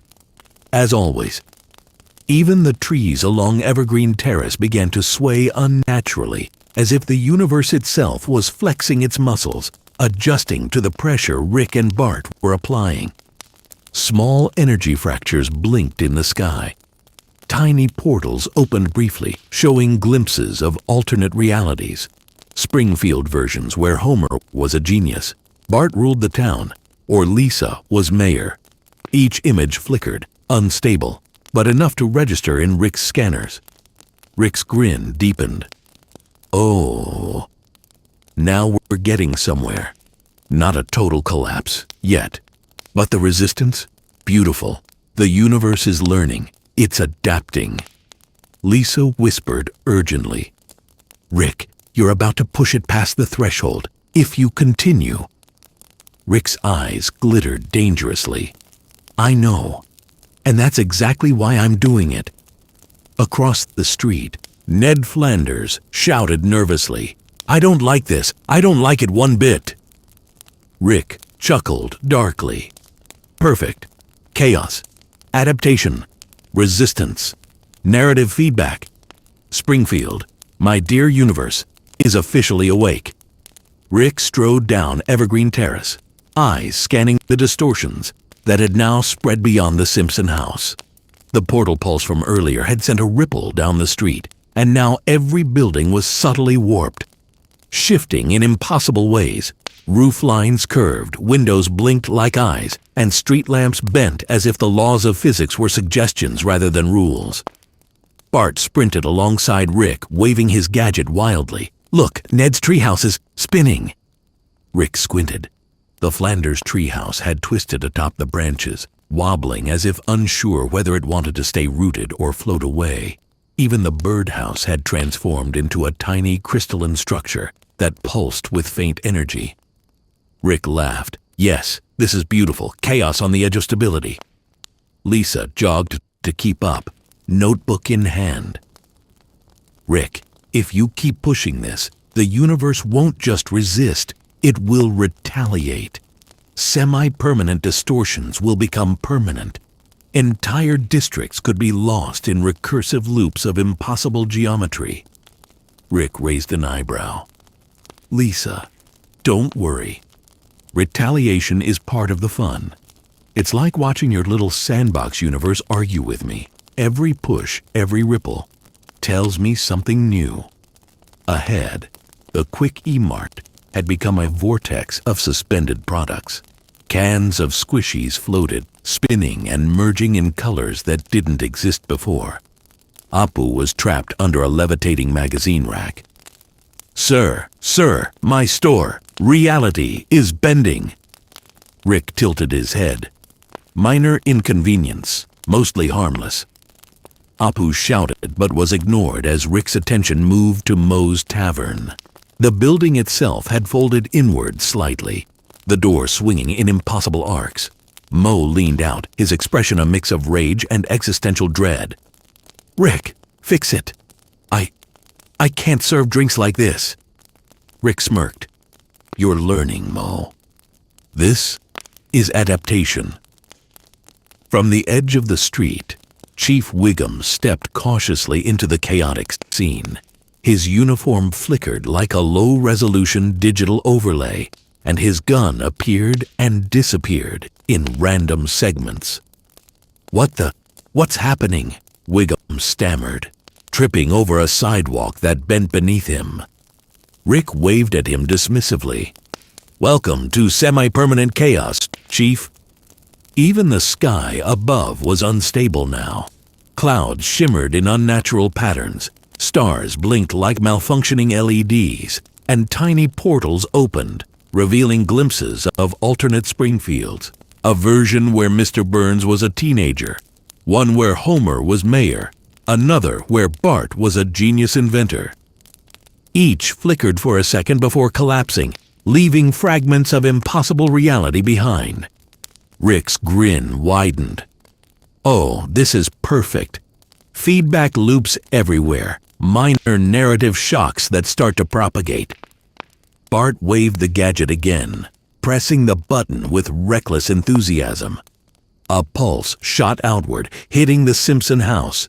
Windows bent in impossible ways, the roof stretched slightly, and Maggie's crib floated for a heartbeat before settling. Rick's eyes sparkled. "Notice how the family nucleus absorbs most of the chaos? Marge, Lisa, anchors, Homer and Bart, wild cards. Perfect dynamic, almost too perfect." Lisa shook her head, voice tense. "Rick, you're testing the limit. You're destabilizing the town's narrative integrity. If this escalates further, even your multiversal experience won't predict the outcome." Rick laughed softly, leaning against a distorted lamppost. "Predictability is boring, kid. And this is unpredictable. Watch." He adjusted the portal gun, widening the aperture. A faint hum pulsed through the air. The streets of Springfield rippled like water. Sidewalks folded, street signs bent into curves that defied Euclidean geometry, and cars levitated briefly before snapping back down. From the edge of the chaos, Mr. Burns appeared, trembling. Smithers clung to him, trying to stabilize his master. "Smithers, this is catastrophic. The town is It's... Burns' words faltered as the energy pulse hit. His mansion briefly rotated 90 degrees, then snapped back.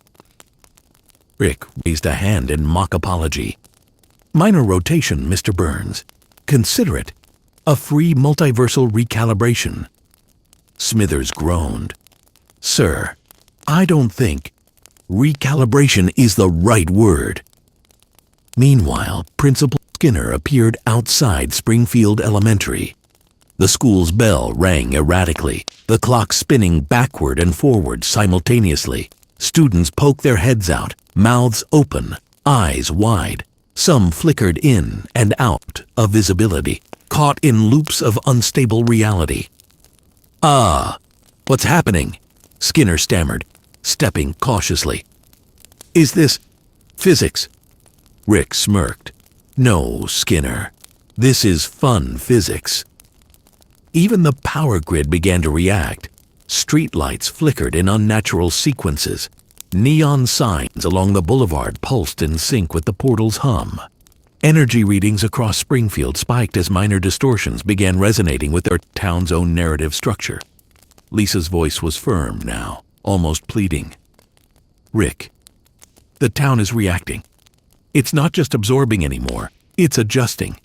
If you continue, some distortions will become permanent. Entire neighborhoods could fracture across multiple timelines." Rick's grin widened. "Lisa, exactly. That's why we're here. Chaos, resistance, adaptation. It's beautiful. And now we'll see how resilient this town really is." From the center of town, the Quick E-Mart's roof briefly transformed into a crystalline lattice, pulsing in sync with the portal's energy. Mr. Burns' mansion emitted faint blue sparks, and even Moe's Tavern had developed a slight gravitational anomaly. Rick's eyes glowed with anticipation. Semi-permanent chaos, permanent potential, and resistance everywhere. This is the universe talking back, listening, learning. Bart laughed hysterically, slapping his gadget against the sidewalk. "This is the best." Rick turned to him, voice low and dangerous. "Yes, kid, best. But remember, feedback loops bite. The more you push, the more the universe pushes back." Lisa, standing firmly in the chaos, scribbled frantically. "Rick, you're about to push Springfield past its limit. If you don't stop soon, even you won't be able to contain it." Rick smirked, stepping forward, eyes glowing with a mix of danger and excitement. "Lisa, that's exactly why I won't stop. And that's exactly why this universe is interesting." Across the street, Ned Flanders shouted, "I don't like this. I don't like it one bit." Rick chuckled, raising his hand. "Perfect. Chaos, resistance, adaptation, narrative feedback. Springfield is officially awake. And now, the real experiment begins." Rick's eyes gleamed as he surveyed Springfield, now fully alive with narrative instability. What had started as a controlled ripple in the Simpson household had propagated outward, touching nearly every block in town. The familiar cartoonish lines of Evergreen Terrace warped and shifted. Streetlights bent and straightened as if breathing. Sidewalks curled like ribbons, and the trees whispered in a language almost audible to Rick's devices. Bart bounced beside him, holding his gadget.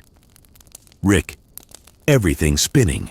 The Quickie Mart is upside down, or sideways, or both." Rick grinned.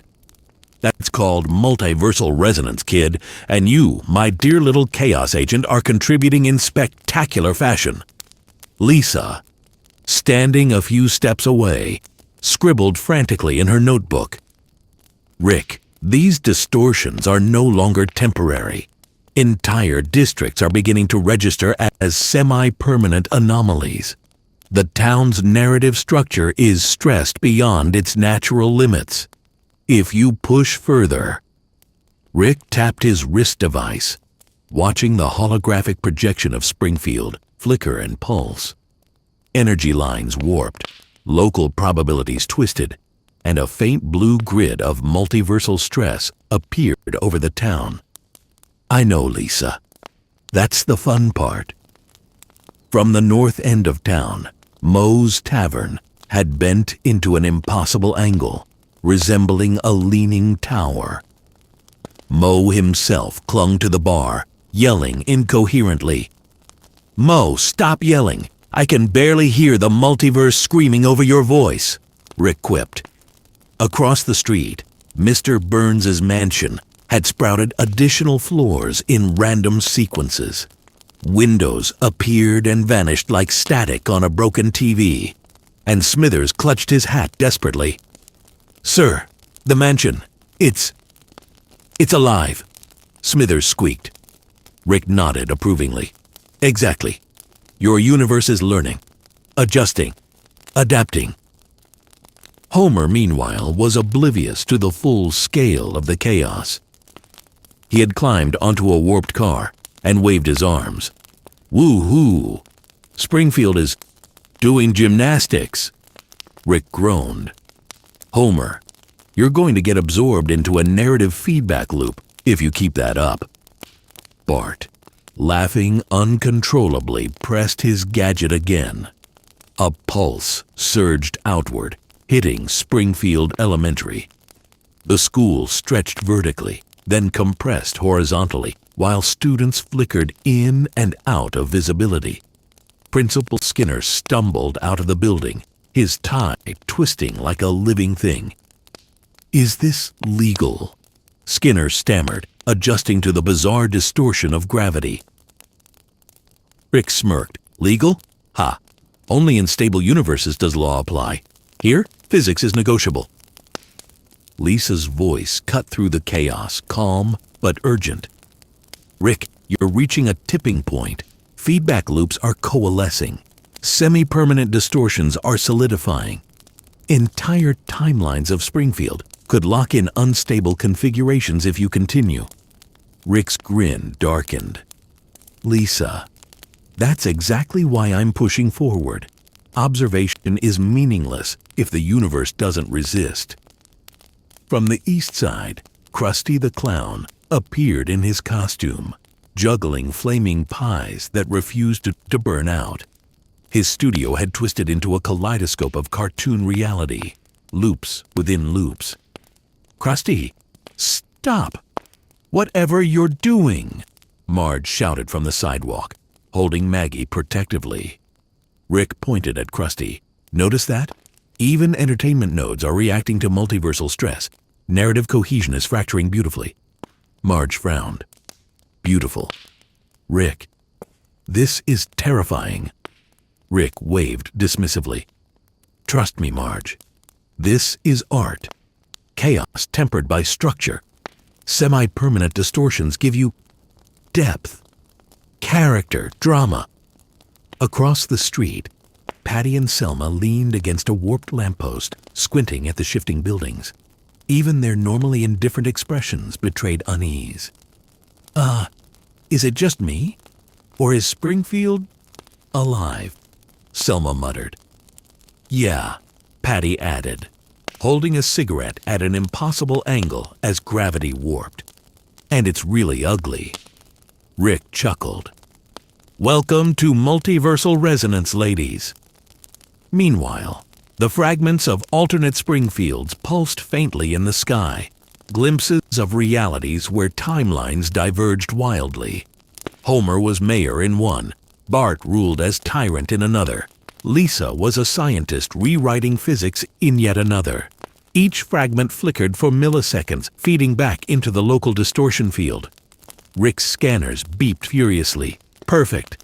Feedback loops integrating with alternate timelines. The town is semi-permanent chaos incarnate now, and it's stabilizing itself in new ways. From the south, Milhouse screamed as his house floated a few feet above the ground before snapping back.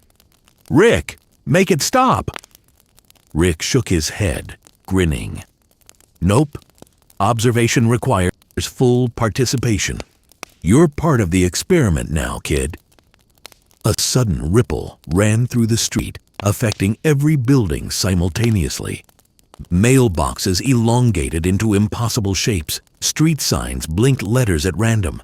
Even the ground beneath Rick rippled, folding slightly like liquid.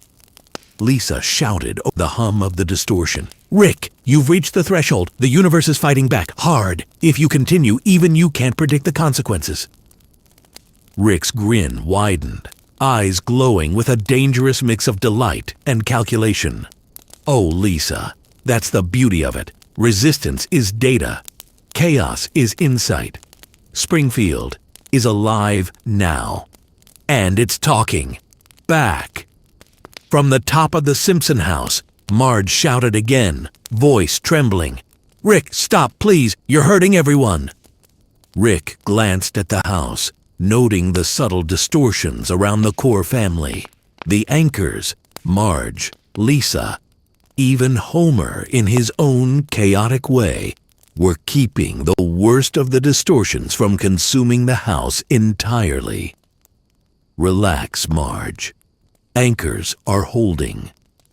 Family core intact. Everything else is learning to dance." Even the sky above began to shift. Clouds twisted, stars blinked in impossible sequences, and faint portals continued to open and close, showing fleeting glimpses of universes that should not exist. Rick's grin turned darkly excited. "Ah, this is it. Full multiversal feedback. Semi-permanent distortions, narrative loops collapsing and recombining. Springfield is officially a multiversal testbed now, and the town doesn't even know it yet." Bart waved his gadget one final time, releasing a pulse that ricocheted through the energy field. Trees sprouted extra branches mid-air. Mailboxes muttered complaints. Even Maggie giggled at the impossible geometry of her crib. Rick watched with a dangerous, gleeful calm. Perfect. Chaos. Resistance. Adaptation. Semi-permanent consequences. And anchors keeping it from total collapse. Couldn't have done it better myself. Lisa's eyes narrowed, voice tense. "Rick, you've created something that might not be reversible. Even your technology can't predict the outcome of the next feedback wave." Rick nodded slowly, tilting his head. "Exactly. And that's why this is fun. Welcome to Springfield, Lisa. The universe just got interesting." Across the town, every landmark now bore the subtle marks of distortion. Moe's Tavern leaned unpredictably. The Quickie Mart glowed faintly. Simpsons sprouted impossible windows. Even the elementary school swayed slightly, caught in loops of semi-permanent chaos. Rick glanced at the horizon. And now, we watch. The experiment is alive. Springfield has broken the multiverse, and we're just getting started. Across the town. "Okay," Rick muttered, voice low and tense. "Things just got interesting." Bart bounced beside him, grinning uncontrollably. "Rick, the whole town's spinning. Even Milhouse's dog is upside down." Rick rolled his eyes. "Kid, focus. This isn't fun anymore. Well, mostly not fun. The universe is pushing back." Lisa appeared next to them, notebook clutched in her hands, scanning Rick's devices. "Rick, the distortions aren't just semi-permanent anymore. The feedback loops you triggered are stabilizing in unpredictable ways. Entire blocks are resisting further change. You're not controlling this. You're negotiating with it." Rick smirked, tilting his head. "Negotiation is a strong word. I prefer dancing with chaos. And Springfield is a surprisingly good partner." From the north, Ned Flanders stepped cautiously onto the warped sidewalk. His house twisted slightly, a treehouse floating midair like a slow-motion balloon. Hi, diddly-ho? Rick, maybe you should, dial it down a notch." Rick glanced at him, amused. Ned, dear universe anchor. Charming as always, but no, Too late for dialing down. We're in full experimental mode. Homer appeared behind them, walking across a sidewalk that bent and flexed like rubber. Woohoo! This is awesome, Rick groaned. Homer, you're amplifying narrative feedback just by existing. Sit still. Homer scratched his head. Maybe later. Rick's eyes flicked to the horizon.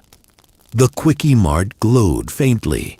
Moe's Tavern leaned at an impossible angle. Mr. Burns's mansion sprouted extra floors mid-air. Even Springfield Elementary had a few classrooms suspended upside down. Energy lines from the portal pulse snaked through each location, creating a lattice of semi-permanent chaos. Rick muttered under his breath. I didn't account for this much resistance. The town isn't just adapting, it's fighting back. Bart waved his gadget again. A new ripple surged outward, striking a cluster of houses. Windows twisted like liquid, doors became elliptical, and roofs briefly floated before snapping back. Bart laughed hysterically. Bart! Stop! Lisa shouted. You're destabilizing the lattice. If you keep going, the feedback could overload. Rick smirked. Lisa, relax. Overload is subjective. We're testing the boundaries the universe is learning.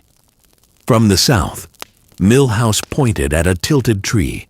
Rick, my trees, alive?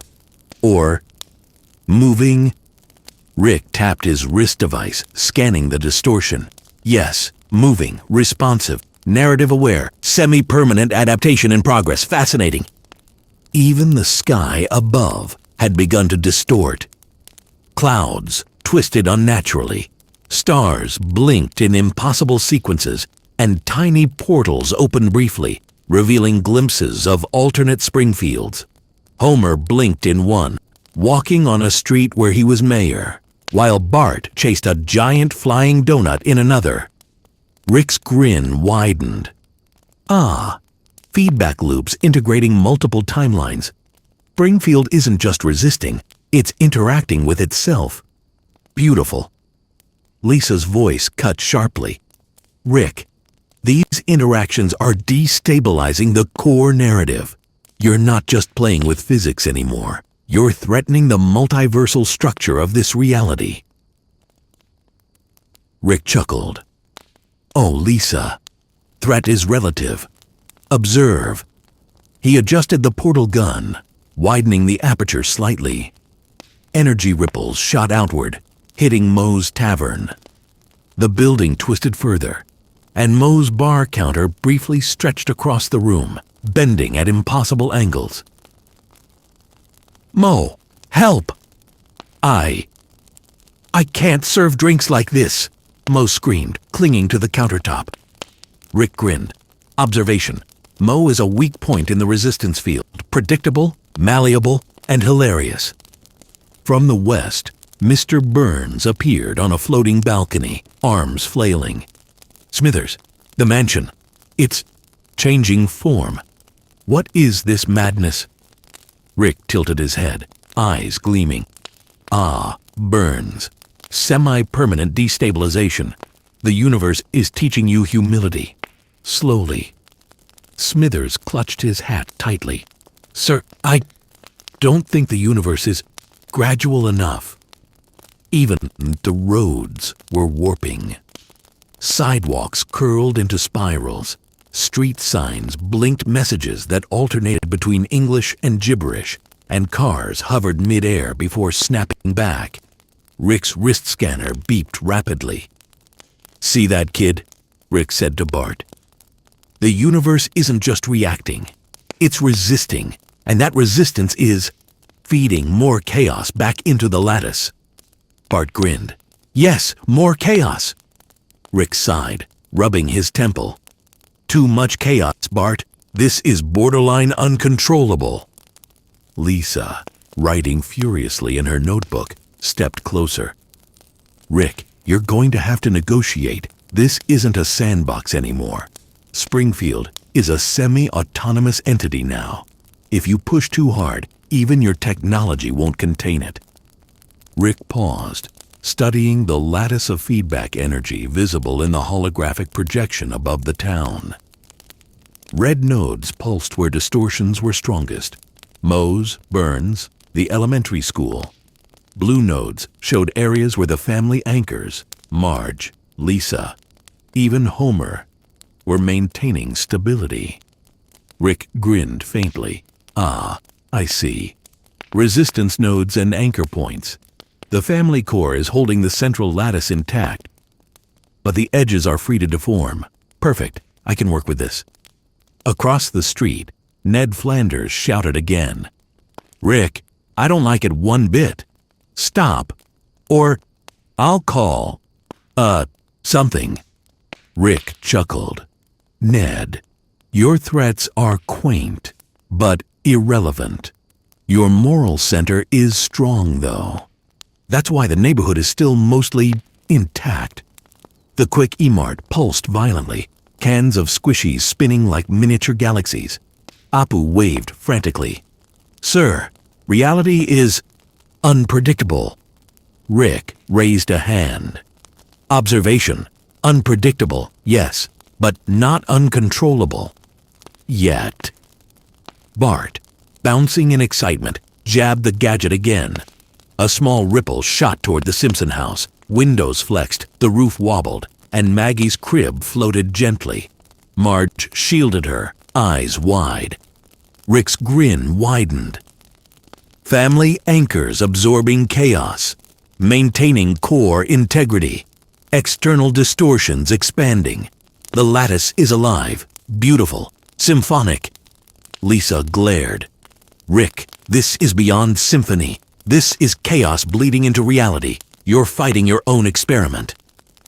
Rick's eyes gleamed. Exactly. And that is where the fun begins. Across the town, the semi-permanent distortions had stabilized into unpredictable patterns. Buildings leaned, streets curled, and energy lines pulsed between objects like synapses in a giant, sentient network. Rick scanned it all. Observation complete. Springfield is resisting, adapting, and semi-permanent, and I am the catalyst. Bart laughed maniacally. Best day ever. Rick turned to Lisa, eyes flashing. Kid, welcome to the edge of narrative chaos. We're about to see what happens when a universe fights back, and I decide how far to push. Rick adjusted the portal gun, eyes scanning the holographic lattice of energy rippling across Springfield. Red nodes pulsed violently where distortions were strongest. Moe's Tavern, Mr. Burns' mansion, Springfield Elementary, while blue nodes around the Simpson household glowed steadily. Ah, predictable, Rick muttered. Family core holding strong, edges destabilizing. I can work with this. Maybe. Bart bounced beside him, waving the gadget. Rick, let's push it harder. Make the whole town spin. Rick groaned. No, Bart. Too much amplitude too quickly will fry the lattice. We need controlled chaos, not town-wide meltdown. Lisa stepped closer, notebook open. Rick, the universe isn't just semi-permanent anymore. It's actively fighting back. The distortions you triggered are resisting your control. If you push harder, some areas could fracture irreversibly. Rick tilted his head, scanning the town. Sidewalks curled into spirals, streetlights bent unnaturally, and faint portals flickered in the sky, revealing alternate Springfields. One showed Homer as a genius physicist, another where Bart ruled the town as a tyrant, and a third where Lisa's inventions were rewriting reality itself. Rick grinned. Exactly, Lisa. Resistance is data. Feedback is insight. Springfield is finally interesting. From the north, Ned Flanders appeared on his porch. Rick, I really don't like this. I'm calling... Rick waved him off. Ned, moral anchors are cute, but irrelevant when the universe pushes back.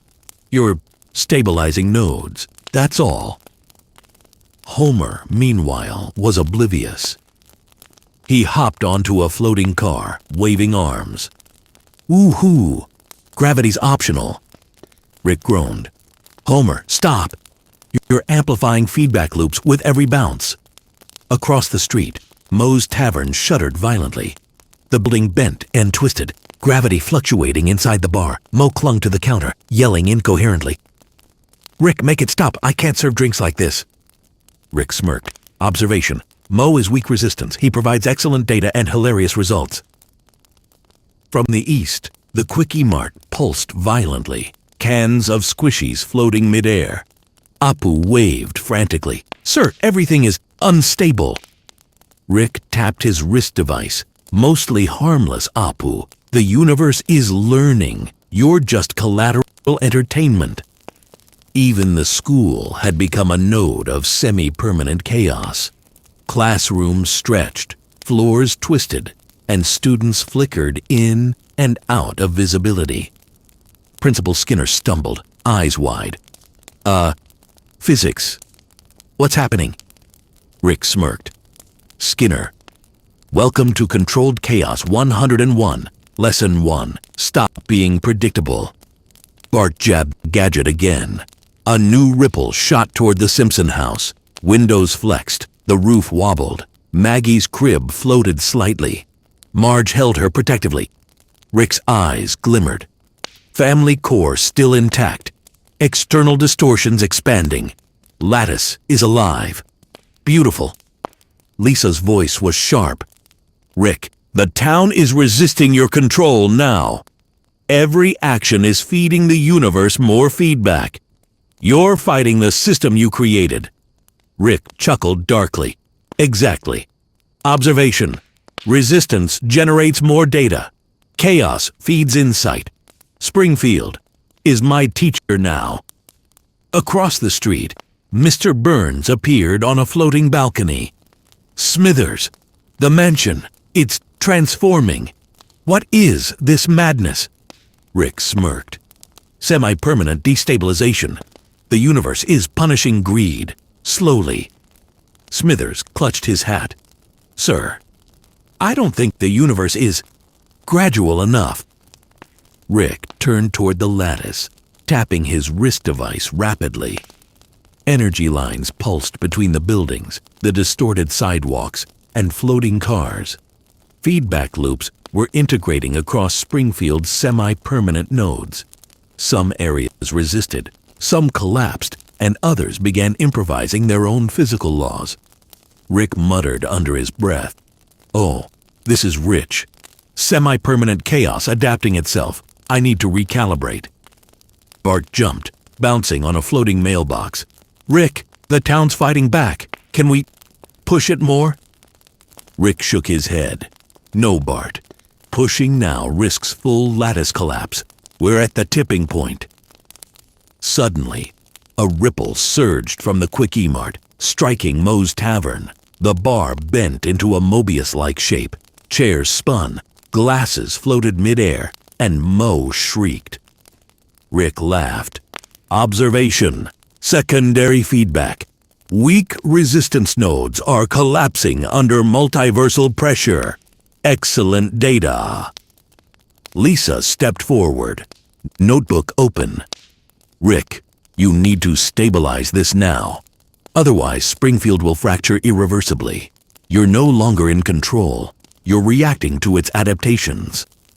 Rick paused, scanning the town. The blue nodes around the Simpson house glowed steadily, family anchors absorbing chaos. Red nodes pulsed violently across other districts, feeding back instability. Even the sky had distorted, clouds twisted, stars blinked erratically, and faint portals flickered, revealing alternate realities. Rick's grin returned, dangerous and excited. Lisa, you love this, don't you? Chaos resisting control. Feedback loops creating improvisation. Springfield is alive. Semi-permanent chaos is alive. And I am learning. Bart bounced excitedly. Rick, Make the whole town dance. Make it spin. Rick shook his head, voice low. No, not yet. We need observation first. Let the lattice stabilize a bit, then we decide where to push next. From the south, Patty and Selma leaned against a warped lamppost, wide-eyed. Springfield's talking back? Rick chuckled. Exactly. Narrative feedback in action. Universe responding to stimulus. Beautiful, symphonic, semi-permanent. The semi-permanent distortions had stabilized enough for Rick to analyze. He squinted at the holographic map above the town. Red nodes, high resistance, high feedback. Blue nodes, family anchors, stable. The edges, volatile, chaotic, semi-permanent. Rick whispered, almost to himself. Perfect. Resistance, integrated. Lattice, alive.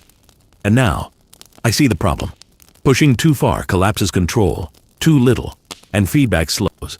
Fine balance. Very interesting. Lisa's voice was tense.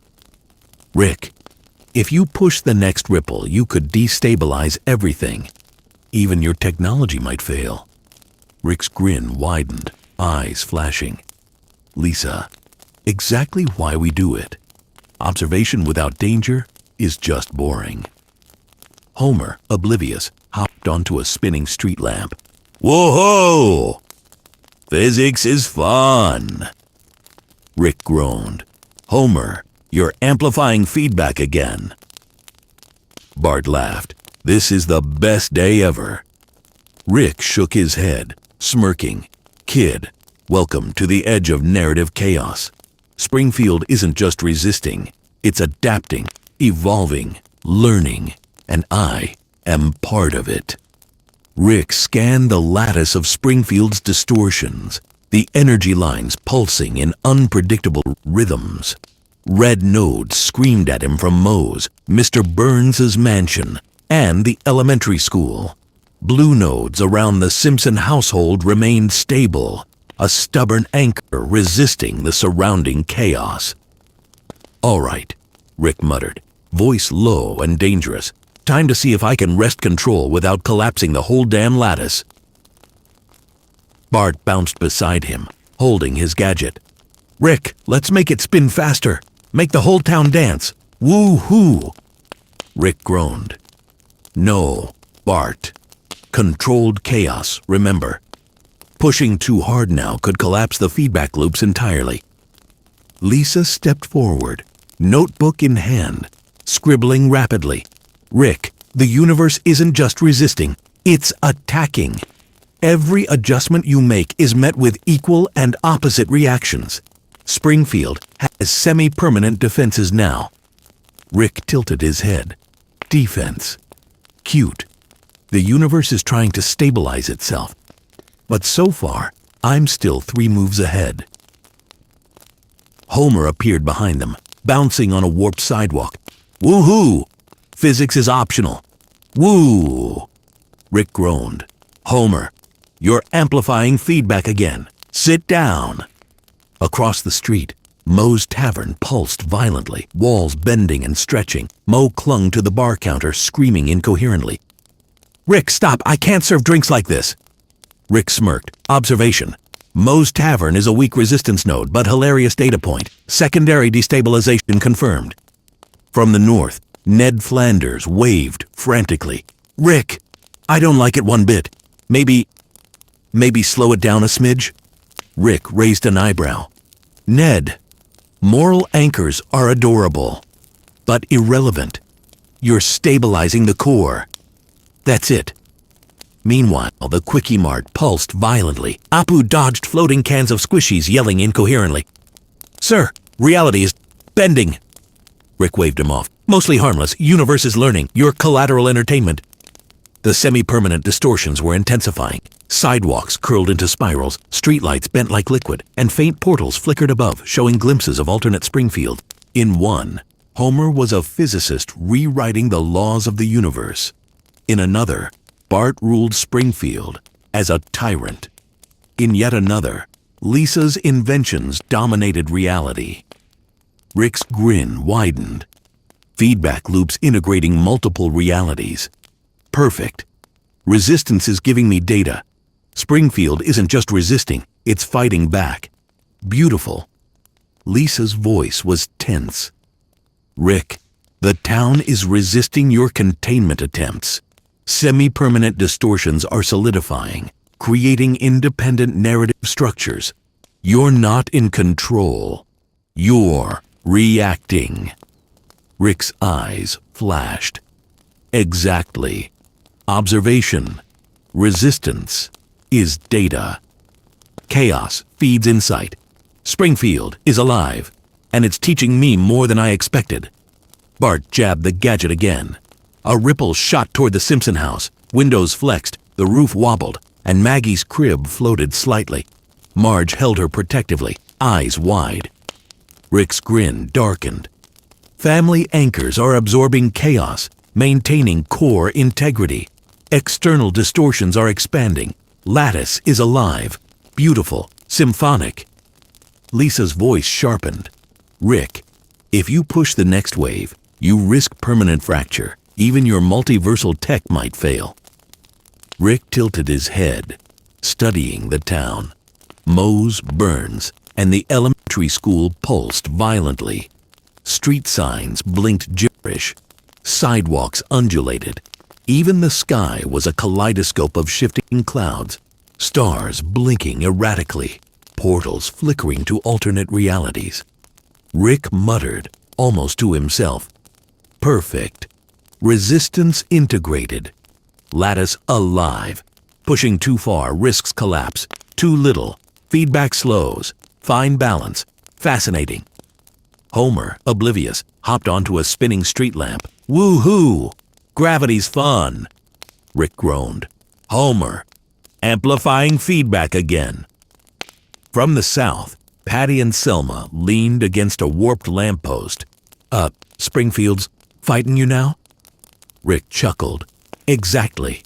Narrative feedback in action. Semi-permanent chaos is alive, and I am part of it. The distortions reached a new peak. Moe's bar twisted into a spiral, floors folding over themselves. The quickie mart shimmered, objects floating mid-air in impossible geometries. Mr. Burns' mansion now pulsed like a living organism, windows appearing and vanishing, extra floors folding into themselves. Rick tapped his wrist device, attempting direct containment. Energy fields pulsed from the portal gun, trying to stabilize nodes, but every attempt was countered by the town's resistance. Lisa's voice was urgent. Rick, stop. The universe is fighting back faster than you can adjust. The lattice is semi-autonomous now. You're reacting, not controlling. Rick laughed darkly. Exactly. Resistance is data. Chaos is insight. The town is alive, adapting, evolving. And I am observing. Bart jabbed his gadget one last time. The ripple struck the Simpson house, windows bending, the roof flexing, and Maggie giggling in floating awe. Marge held her protectively, the family anchors maintaining core stability. Rick smirked. Observation complete. Family core intact, external distortions expanding, semi-permanent chaos, stabilized nodes, perfect symmetry in resistance and adaptability. Springfield is alive, and I'm dancing with it. From the north, Ned shouted again. Rick, I don't like this. Maybe stop for a minute. Rick waved him off. Cute. Anchors are intact. Resistance nodes are adapting. Edges are chaotic. And you're irrelevant. Even the sky above pulsed in rhythm with the lattice. Tiny portals flickered, showing alternate realities where Homer ruled. Bart schemed. Lisa reshaped the universe. Each one collapsed in milliseconds, feeding the local distortions, creating more feedback. Rick's grin returned, dangerous and gleeful. Ah, perfect. Springfield is resisting, evolving, and semi-permanent chaos is alive. Now, let's see how far this universe will push back before I decide where to take it next. The lattice of Springfield, now pulsed violently, every semi-permanent node alive with its own resistance. Moe's Tavern had twisted into impossible spirals. Mr. Burns's mansion floated on warped foundations, and Springfield Elementary seemed to bend space itself. Rick stood in the middle of Evergreen Terrace, scanning his wrist device, the portal gun humming faintly. "All right, time to see how far this town really wants to fight back," Rick muttered, voice low and dangerous. Bart bounced beside him, grinning manically. "Rick, make the whole town spin. Make it crazy." Rick groaned. "Controlled chaos, kid. We're at the edge of collapse already. One wrong pulse and we fry the lattice. Semi-permanent chaos is alive, but fragile." Lisa stepped forward, eyes narrowed. "Rick, the town isn't just resisting anymore. It's actively countering your control. Every attempt you make is met with an equal and opposite reaction. If you push now, some distortions could become permanent, irreversible fractures in the multiverse." Rick tilted his head, scanning the chaotic lattice. Red nodes pulsed violently where resistance was highest, mostly around Moe's, Burns, and Springfield Elementary. Blue nodes glowed steadily around the Simpson family, absorbing most of the chaos. The edges, however, were alive, twisting, folding, and adapting unpredictably. "Exactly. Perfect," Rick muttered, a dangerous grin spreading across his face. "Resistance creates data. Chaos creates insight. Springfield is alive, and I'm dancing with it." Homer, oblivious, jumped onto a floating street lamp. "Woo-hoo! Gravity's optional." Rick groaned. "Homer, stop! You're amplifying feedback loops again." From the north, Ned Flanders waved frantically. "Rick, I don't like it one bit. Maybe slow down a smidge?" Rick waved him off. "Cute. Moral anchor intact. Resistance node active. That's all you're doing, Ned." Meanwhile, the Quickie Mart floated mid-air slightly, cans of squishies spinning like tiny galaxies. Apu dodged them, panicking. "Sir, the store is alive." "Mostly harmless, Apu," Rick said casually. "The universe is teaching itself. You're just collateral entertainment." Bart jabbed his gadget again, releasing a pulse that struck the Simpson house. Windows flexed, the roof wobbled. Maggie's crib floated slightly, and Marge clutched her protectively. Rick's grin darkened. Family anchors intact. External distortions expanding. Lattice is alive. Beautiful. Symphonic. Lisa's voice was sharp. "Rick, the universe is resisting your containment attempts aggressively now. Semi-permanent distortions are becoming independent narrative structures. You're reacting, not controlling." Rick chuckled darkly. "Exactly. Resistance is data. Chaos is insight. Springfield is alive, adapting, evolving, and I am observing." Suddenly, Moe's bar twisted further. Floors folding and stretching, glasses floating midair. The Quickie Mart pulsed violently again, the ceiling bending like liquid. Mr. Burns' mansion sprouted additional floors midair, windows flickering in impossible sequences. Even Springfield Elementary pulsed with faint energy, students flickering in and out of reality on Dar. Rick's wrist device beeped violently. "Observation. Full-scale resistance integrated. Feedback loops are converging. Semi-permanent distortions adapting faster than I can anticipate." Bart bounced in excitement. "Rick, the town's fighting you. Make it go crazy." Rick shook his head. "No. Now it's dangerous. We're at the edge of lattice collapse. One wrong pulse and the multiversal nodes lock permanently. Chaos is alive, but fragile." Lisa scribbled rapidly. "Rick, even your tech can't predict the outcome now. If you push further, Springfield could fracture entirely. Every landmark, every node, could freeze in semi-permanent chaos forever." Rick's eyes glowed with dangerous delight. "Perfect. Exactly what I wanted to test. resistance, adaptation, chaos, insight. Springfield is alive, and the universe is finally interesting. From the south, Patty and Selma leaned against a warped lamppost. Springfield's fighting back now. Exactly, Rick said, voice low. Narrative feedback in action, semi-permanent chaos, alive, and I am dancing with it. Across the town, the distortions had stabilized into a chaotic lattice of energy. Streets bent, buildings floated, and faint portals flickered, showing alternate Springfields. In one, Homer ruled as a genius physicist. In another, Bart dominated the town as a tyrant. In yet another, Lisa reshaped reality itself. Each fragment flickered, collapsing into the main lattice, feeding feedback loops and creating new distortions.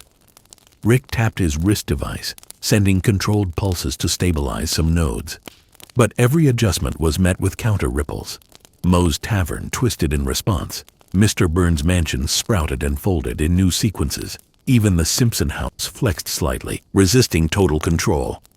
Lisa shouted, notebook in hand, "Rick, the lattice is semi-autonomous. You're fighting the universe now. Every attempt to control it is feeding back more chaos." Rick grinned, eyes gleaming. Exactly. Observation complete. Family core intact. Red nodes resisting. Edges chaotic. Perfect balance of chaos and resistance. Springfield is alive, and I'm part of it. Bart jabbed his gadget one last time, releasing a pulse that rippled through the town. Sidewalks curled into spirals. Trees bent mid-growth. Street signs blinked gibberish. Even the sky was a kaleidoscope of twisting clouds and flickering stars. Rick turned to Lisa. "Kid, welcome to the edge of narrative collapse. The town isn't just resisting, it's evolving, adapting semi-permanent chaos, alive. And now, we see how far the universe will push back before I decide the next move." Lisa's voice was urgent. "Rick, you're playing with irreversible damage. If you push again, some of these nodes may lock permanently. Even you may not be able to undo it." Rick's grin widened, eyes flashing with dangerous excitement. "Lisa, that's exactly why this is fun. Observation without risk is boring. Springfield is alive, chaotic, resisting, perfect." Homer, oblivious, bounced on a floating street lamp. "Woo-hoo, physics is fun." Rick groaned. "Homer, amplifying feedback again. Sit down." Bart laughed hysterically. "Best day ever." Rick looked over the town, scanning the lattice of semi-permanent distortions, feedback loops, and adaptive resistance. Resistance integrated, chaos alive, feedback complete. Springfield has officially broken the multiverse. But it's still dancing. And I am dancing with it. Flickered and collapsed in rapid succession. Rick stood at the center of Evergreen Terrace, portal gun in hand, his lab coat fluttering in an invisible breeze that rippled through the distorted streets. "All right, kid, this is it," Rick muttered, scanning the semi-permanent lattice of distortions that now stretched across the entire town. Full multiversal resistance, chaos fully integrated, and me trying to survive it. Bart bounced beside him, eyes wild with excitement. "Rick, the whole town's alive. Even Moe's Tavern is spinning differently now." Rick rolled his eyes. "Yes, Bart, the town is alive, but it's also actively trying to kill me. Semi-permanent chaos isn't a playground, it's a battlefield, and Springfield is winning." Lisa stepped closer, notebook in hand, her eyes scanning rapidly through calculations and schematics. "Rick, the lattice has reached peak instability. Every pulse, every adjustment you make is being countered by the universe itself. The feedback loops have coalesced into self-sustaining distortions. If you push any further, Springfield might fracture permanently. Rick smirked, a dangerous gleam in his eye. Exactly. Beautiful. Resistance creating data. Chaos feeding insight. The universe. Alive. Perfect. You can almost hear it think. Across the street, Mr. Burns' mansion floated mid-air, extra floors twisting into spirals that defied gravity. Smithers clung to a rail, yelling, "Sir, I don't think this is safe." Rick waved dismissively. "Relax, Smithers. Semi-permanent destabilization is merely dramatic and hilarious." Even Moe's Tavern had reached a tipping point. The building bent and warped, gravity fluctuating inside. Moe held onto the bar, screaming, "Rick, stop! I can't serve drinks like this." Rick's grin widened. Observation: Moe is a weak resistance node, but excellent for multiversal stress testing.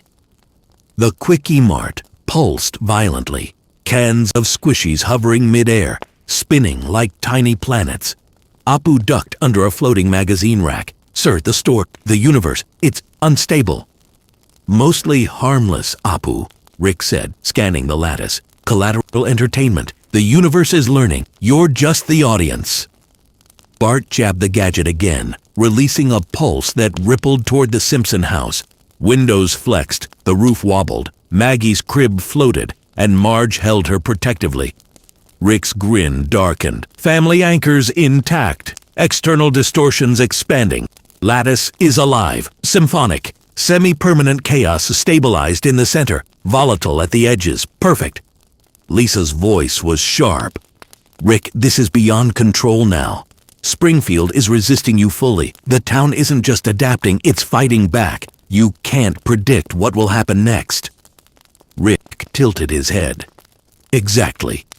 Observation complete. Resistance, adaptation, chaos, insight. Perfect. The town is alive, and I'm finally being challenged."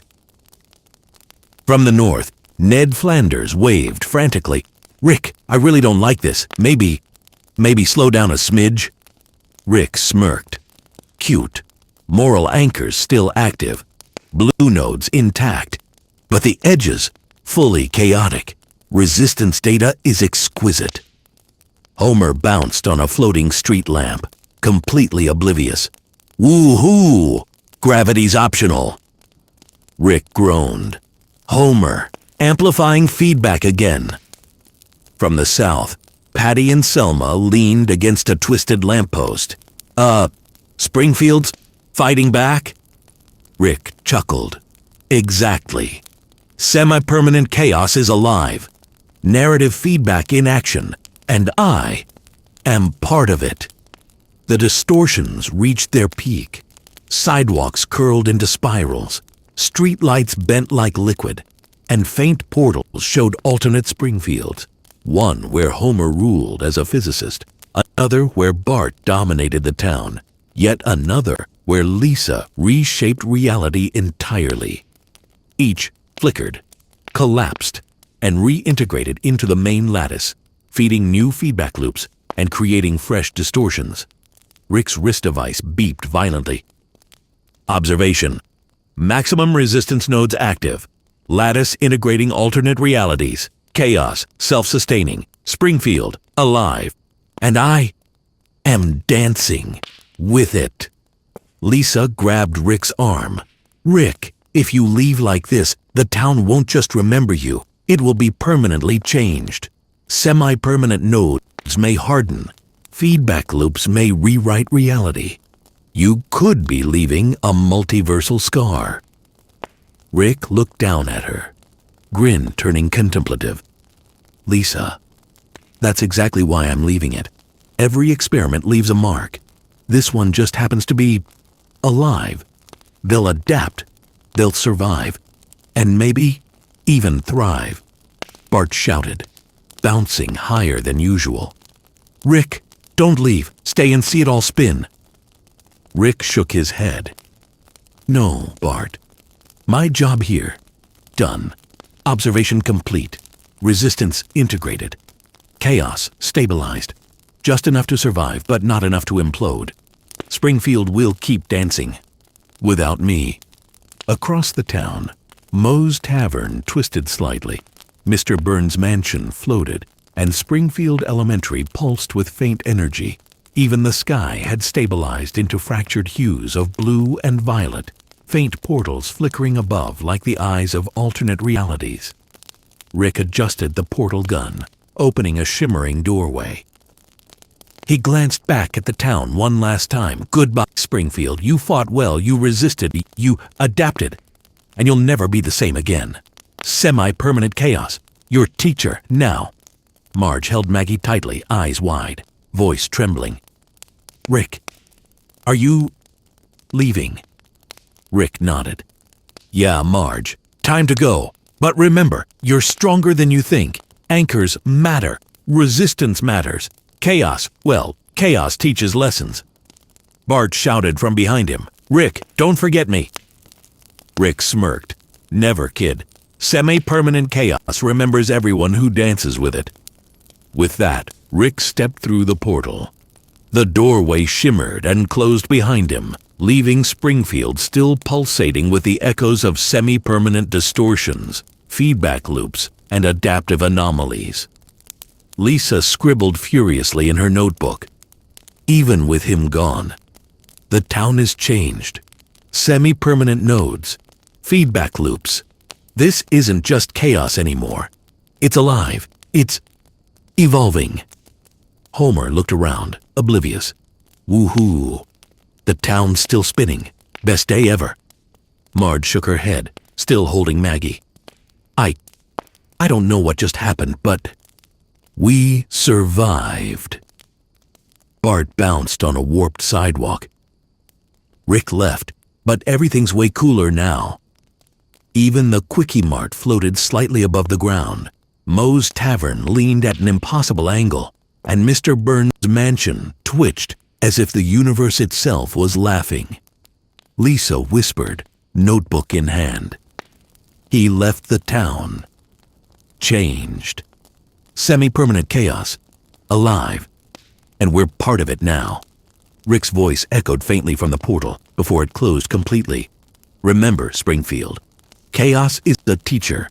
Resistance is a lesson. Adapt. Survive. Dance with it. The lattice of distortions pulsed one final time, slowly settling into a new equilibrium. Semi-permanent nodes stabilized. Feedback loops remained active, but integrated into the town's new narrative. Springfield had been broken, challenged, and changed forever. The sun rose slowly over Springfield, though it seemed slightly warped, as if it too had been affected by Rick's departure. The sky shimmered with faint purples and blues, a lingering echo of the multiversal distortions. Streets bent slightly at odd angles, sidewalks curled, and buildings maintained subtle waves of motion as if breathing. The town was alive in a way it never had been before. Lisa stood on the front steps of the Simpson house, notebook in hand, staring at the semi-permanent distortions. Everything is different, she murmured. Even the laws of physics feel negotiable now. The town has adapted. Homer wandered outside, spinning slowly in place on the warped sidewalk. Woo-hoo! Everything's spinning! Woo! Marge held Maggie tightly, eyes wide with a mix of relief and fear. I still don't understand exactly what happened, but we survived, somehow. Bart bounced across the street, carefully avoiding floating mailboxes and bending street signs. Rick left, but the town's way cooler now. The rules are flexible. It's chaos paradise. Lisa shook her head. Bart, it's not paradise. It's semi-permanent chaos. Every building, every street, every person. We're part of a new multiversal narrative now. Rick left a footprint. From the north, Ned Flanders peered cautiously over his twisted fence. Well, hi diddly ho. The world looks a little wibbly-wobbly today, but we're okay, I guess. Moe's Tavern had stabilized into a strange lean, gravity inside fluctuating slightly. Moe peeked out the door, muttering under his breath, I don't know what the hell happened, but I think the bar's alive? Across the street, Mr. Burns' mansion twitched lightly, extra floors still bending in impossible shapes. Smithers adjusted his hat nervously. Sir, the mansion, it's evolving, I think? Mr. Burns glared out the window, fuming.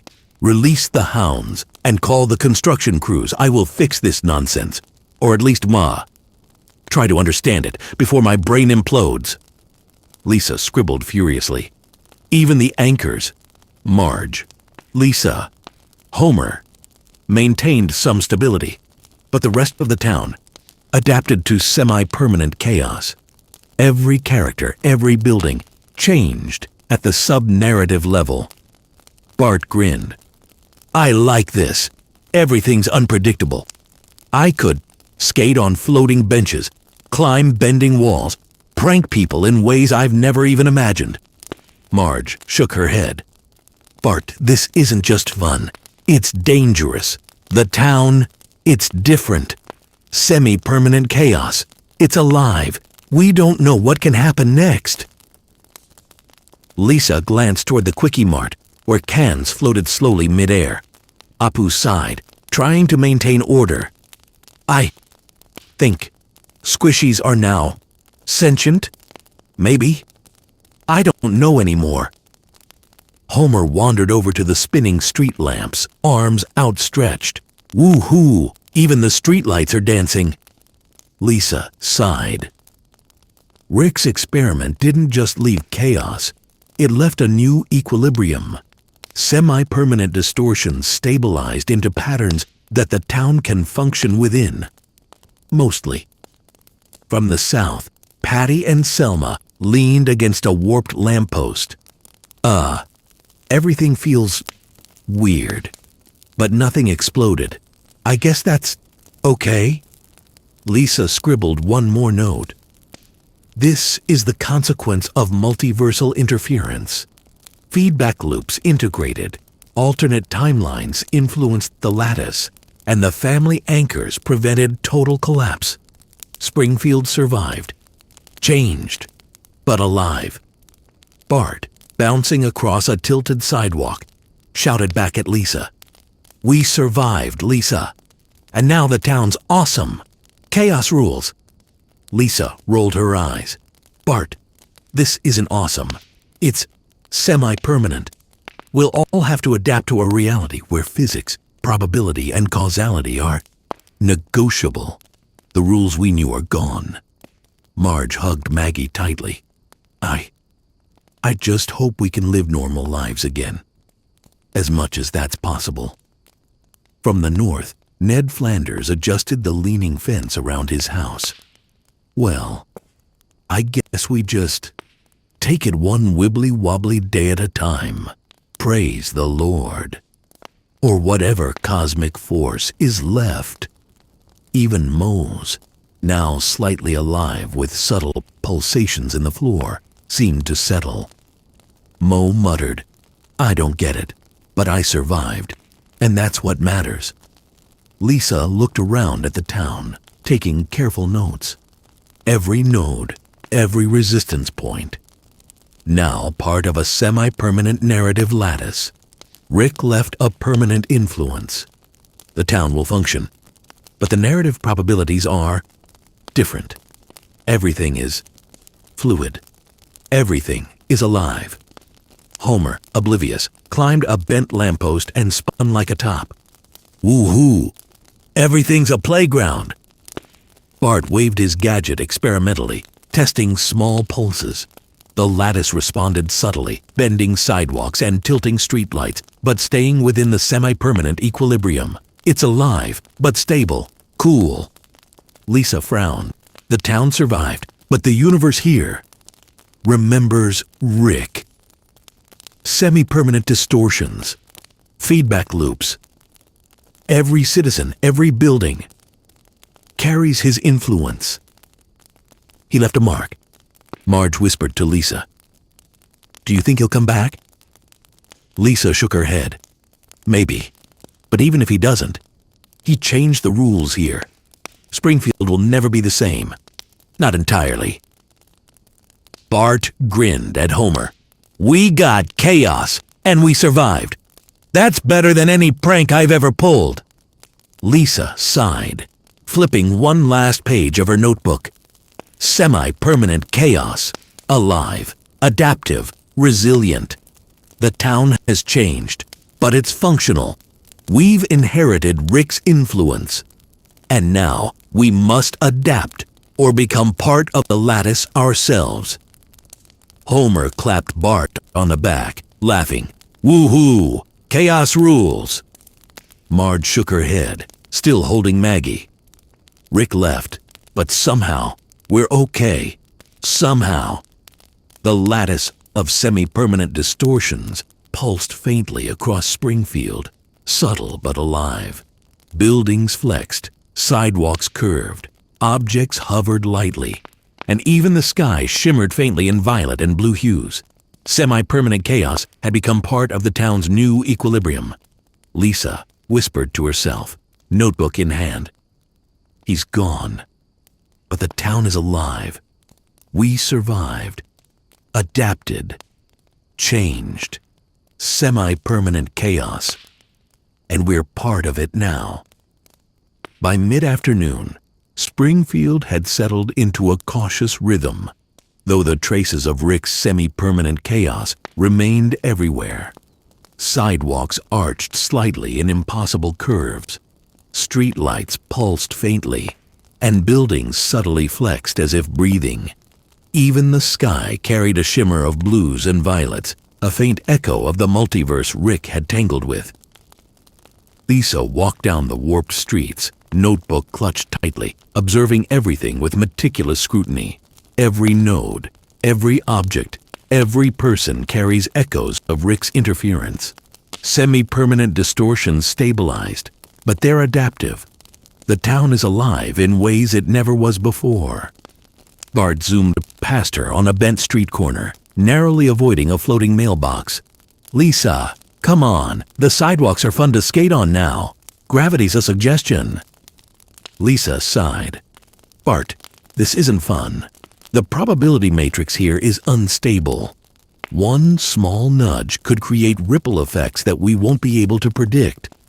Rick's influence is everywhere. Homer, oblivious as always, leaned against a floating lamppost, arms spread wide. Woohoo! Look, I can reach the clouds. Marge called from across the street, holding Maggie tightly. Homer, be careful, things aren't normal anymore. Across town, Moe's Tavern had settled into a permanent lean. Gravity inside, fluctuating subtly. Moe muttered under his breath, I don't get it, but I survived. And somehow, that's enough. Apu surveyed the Quickie Mart, floating squishy cans spinning mid-air in elegant arcs. I suppose the store has adapted. It's still functional, somehow. Lisa paused near the town square, watching how subtle distortions rippled through the streets. Even the secondary nodes, the minor resistances, have become part of the lattice. The town has self-organized around Rick's semi-permanent chaos. We didn't just survive. We've adapted. Bart hopped onto a tilted streetlight, testing the new laws of motion. This is awesome. Everything bends. Everything moves. The world's a playground. Lisa shook her head. Bart, the playground analogy is dangerous. Everything's alive and adaptive. Even your pranks could trigger unintended feedback. We need to understand the system Rick left us before we act recklessly. Meanwhile, across the town, Mr. Burns' mansion continued to twitch and flex. Extra floors bent into spirals and folded back, windows flickering with faint violet energy. Smithers adjusted his hat nervously.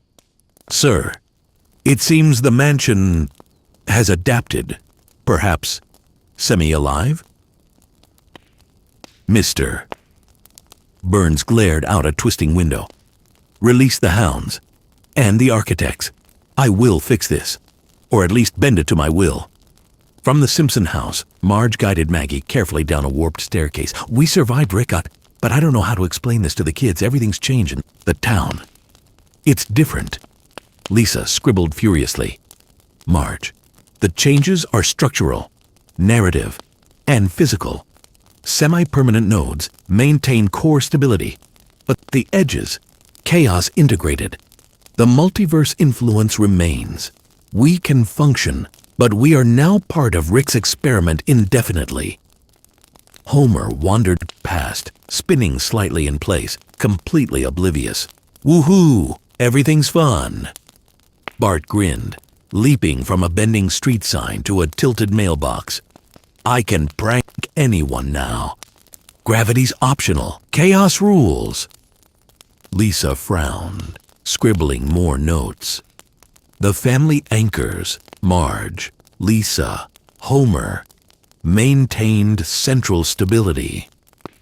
That's why Springfield didn't collapse completely, but the town's periphery, adaptive, unpredictable, semi-permanent. Rick left us with a living lattice of chaos. Across town, Ned Flanders surveyed his slightly wobbly house. "Well, hi, diddly ho.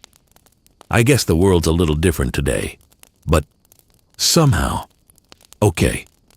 Praise the Lord for stability. I think." Mo peeked out of his bar door. "I survived, but the tavern's alive now. I don't know if I like it, but it's not collapsing, so fine." Apu carefully arranged floating squishy cans, marveling at their slow rotations. "I think the store has adjusted. We can operate. Somehow, semi-permanent chaos. Functional." Lisa paused in the middle of the town square, notebook open. "Rick left a permanent mark, but he didn't break us entirely. Semi-permanent distortions stabilized into a new equilibrium. The town can function, adapt, survive. But the memory of his presence, his influence, will persist indefinitely." Bart spun around on a bending lamppost. "It's like Rick's left a gift. Chaos paradise." Lisa shook her head, muttering, "A gift or a burden. Semi-permanent chaos is alive, and we're part of it now. Everything we do will ripple through the town's narrative structure forever." Marge hugged Maggie tightly. "Rick left, but we're alive. Somehow we'll adjust. Somehow we'll manage." From the sky, faint violet and blue clouds shimmered, tiny portals appearing and vanishing. The lattice of semi-permanent chaos remained active, alive, and adaptive. Even though Rick was gone, his presence lingered like a ghost in every building, street, and object. Lisa whispered to herself, notebook in hand. "We survived. We adapted semi-permanent chaos, alive. Rick left, but he also left us changed. The town remembers, the universe remembers, and now we are part of it forever." Homer wandered past, completely oblivious. "Woohoo! The world's spinning. Best day ever." Bart grinned, bouncing on a tilted mailbox. "Chaos rules, and we survived. Thanks, Rick." Marge shook her head, still holding Maggie. "The town is different. We are different. But we made it. Somehow. We made it." Lisa looked over the town one last time, notebook clutched tightly. Semi-permanent chaos, alive, adaptive, resilient. Springfield will never be the same, but it survived. And we are stronger for it. Even Moe's, the Quick E-Mart, Mr. Burns' mansion, And Springfield Elementary pulsed faintly with subtle movements, semi-permanent distortions echoing Rick's influence. Semi-permanent chaos had integrated itself into the town's new equilibrium, alive and adaptive, but stable enough to function. Rick's voice, faint but echoing in their memories, seemed to whisper from the lattice. Chaos teaches. Resistance matters. Adapt. Survive. Dance with it. The town had survived. The lattice of distortions remained. Semi-permanent chaos was alive, and Springfield had changed forever. Evening settled over Springfield, though the sky still shimmered with faint violet and blue distortions, subtle reminders of Rick's semi-permanent chaos. The town now pulsed gently, as if alive, every building, street, and object carrying echoes of multiversal interference. Lisa walked slowly down the main street, notebook in hand, analyzing the lingering distortions. Everything, every corner, every building, every person carries a semi-permanent imprint of Rick's presence. The lattice isn't collapsing. It's integrated, adaptive, alive. Bart skated past her on a warped sidewalk, narrowly dodging a floating trash can. Lisa, come on. Gravity's optional now. The whole town's a playground. Lisa sighed. Bart, it's not just a playground. The rules have changed. Probability, physics, causality, all negotiable now. We have to understand the system Rick left us, or we risk unintended consequences. Homer wandered through the twisted streets, arms outstretched. Woohoo! Everything's fun. Even the trees are moving. Marge called after him, still holding Maggie. Homer, be careful. Things aren't normal. Across town, Moe's Tavern had settled into a permanent lean, the floor undulating slightly under gravity's whim. Moe muttered under his breath, I survived. Barely, but the bar. It's alive now. I don't know if I like it. Apu adjusted floating squishy cans at the Quickie Mart. The store is operational, somehow. Semi-permanent chaos integrated, functional. Lisa paused near Springfield Elementary, observing how the building subtly flexed and adapted to the new equilibrium. Even the minor resistance nodes, the edges of chaos, have self-organized. The town didn't just survive. It adapted to semi-permanent distortions. The multiverse's influence is permanent here. Bart climbed a tilted streetlight, testing the altered laws of motion. Everything moves differently. This is the best prank paradise ever. Lisa shook her head. Bart, playful chaos is fine. But the adaptive nodes mean your actions could trigger feedback loops. Semi-permanent chaos isn't just entertainment. It's alive, and it's watching. Meanwhile, Mr. Burns's mansion continued to twitch and fold subtly, extra floors bending and twisting. Smithers adjusted nervously. Sir, it seems the mansion has adapted. Mr. Burns scowled. Release the hounds and summon the architects. I will bend it to my will, or at least understand it. Lisa scribbled in her notebook. Rick left a permanent mark. Semi-permanent distortions are stabilized but alive. We are functioning, but the town will never be the same. Marge whispered to Lisa, holding Maggie. Do you think Rick will ever come back? Lisa shook her head. Maybe. But even if he doesn't, he changed the rules. Semi-permanent chaos integrated into our reality. The town remembers him and his experiment. Bart grinned at Homer. We got chaos and survived. Thanks, Rick. Homer, oblivious, spun gently in the warped streets. Woo-hoo! The world's spinning. Best day ever. From the north, Ned Flanders adjusted his slightly wobbly fence. Well, hi diddly ho.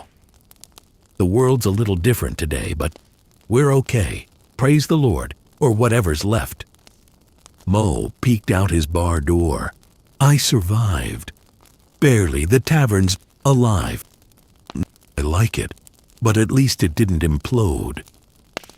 Apu floated a squishy slowly back onto its shelf. I think the store has adapted. Operational. Somehow. Functional. Lisa paused in the town square, observing the lattice of semi-permanent distortions. We didn't just survive. We adapted. The feedback loops, alternate realities, resistance nodes integrated. Rick left a mark on every corner, every person, and we're part of it now. Bart bounced on a tilting mailbox. Chaos rules, and we survived. Thanks, Rick. Marge hugged Maggie tightly. The town is different. We are different. But we made it. Somehow, we made it. Even Moe's, the Quickie Mart, Mr. Burns's mansion, and Springfield Elementary pulsed faintly, semi-permanent distortions echoing Rick's influence. Semi-permanent chaos had integrated itself into the town's new equilibrium, alive, adaptive, and resilient, yet stable enough for daily life. Lisa whispered to herself, notebook in hand. Rick left, but the town is alive. We survived. Adapted. Changed. Semi-permanent chaos. Integrated. And we're part of it, forever. The lattice pulsed faintly, as if responding to her thoughts. Subtle distortions in the streets and sky shimmered one last time, signaling that the multiverse's influence remained active. Springfield would never return to exactly the way it was, but it had learned, evolved, and endured. In a distant corner of reality, Rick peered back briefly through a faint flickering portal, observing the town from afar. They survived, adapted, resisted, perfect. Semi-permanent chaos, alive, integrated, and they learned. Good. He tapped his portal gun, sending a pulse to stabilize his exit. Time to move on. Other universes, other lattices, more chaos, more data, more lessons. Springfield will remember me. Semi-permanent chaos will keep teaching them long after I'm gone. Rick disappeared into the multiverse, leaving behind the town pulsing with subtle distortions, alive in ways it had never been. Semi-permanent chaos had been integrated, and Springfield would never be the same again. Lisa closed her notebook, taking a deep breath. We survived. We adapted. The town is alive, and Rick's influence will stay forever. We are part of something bigger now, a living, semi-permanent multiverse. Bart bounced one last time, looking around. Chaos rules, and we're still standing. Best day ever. Homer spun gently, arms wide. Woo-hoo, everything's fun. Marge, holding Maggie, shook her head softly. Rick left, but we're okay. Somehow we're okay. The sun dipped below the horizon, casting faint views across Springfield. The town pulsed gently, alive with semi-permanent distortions, integrated feedback loops, and adaptive anomalies. Semi-permanent chaos had been woven into every street, building, and person. The lattice of multiversal influence remained active, a constant reminder of Rick's visit. Springfield had survived, adapted, and changed. The town and its people carried the mark of the multiverse within them. Semi-permanent chaos was no longer just a force. It was a teacher. And in the echoes of their new reality, the voice of Rick Sanchez seemed to linger, faint but unmistakable. Chaos teaches. Resistance matters. Adapt. Survive. Dance with it. Springfield had learned the lesson. It had survived the impossible, and it had changed forever.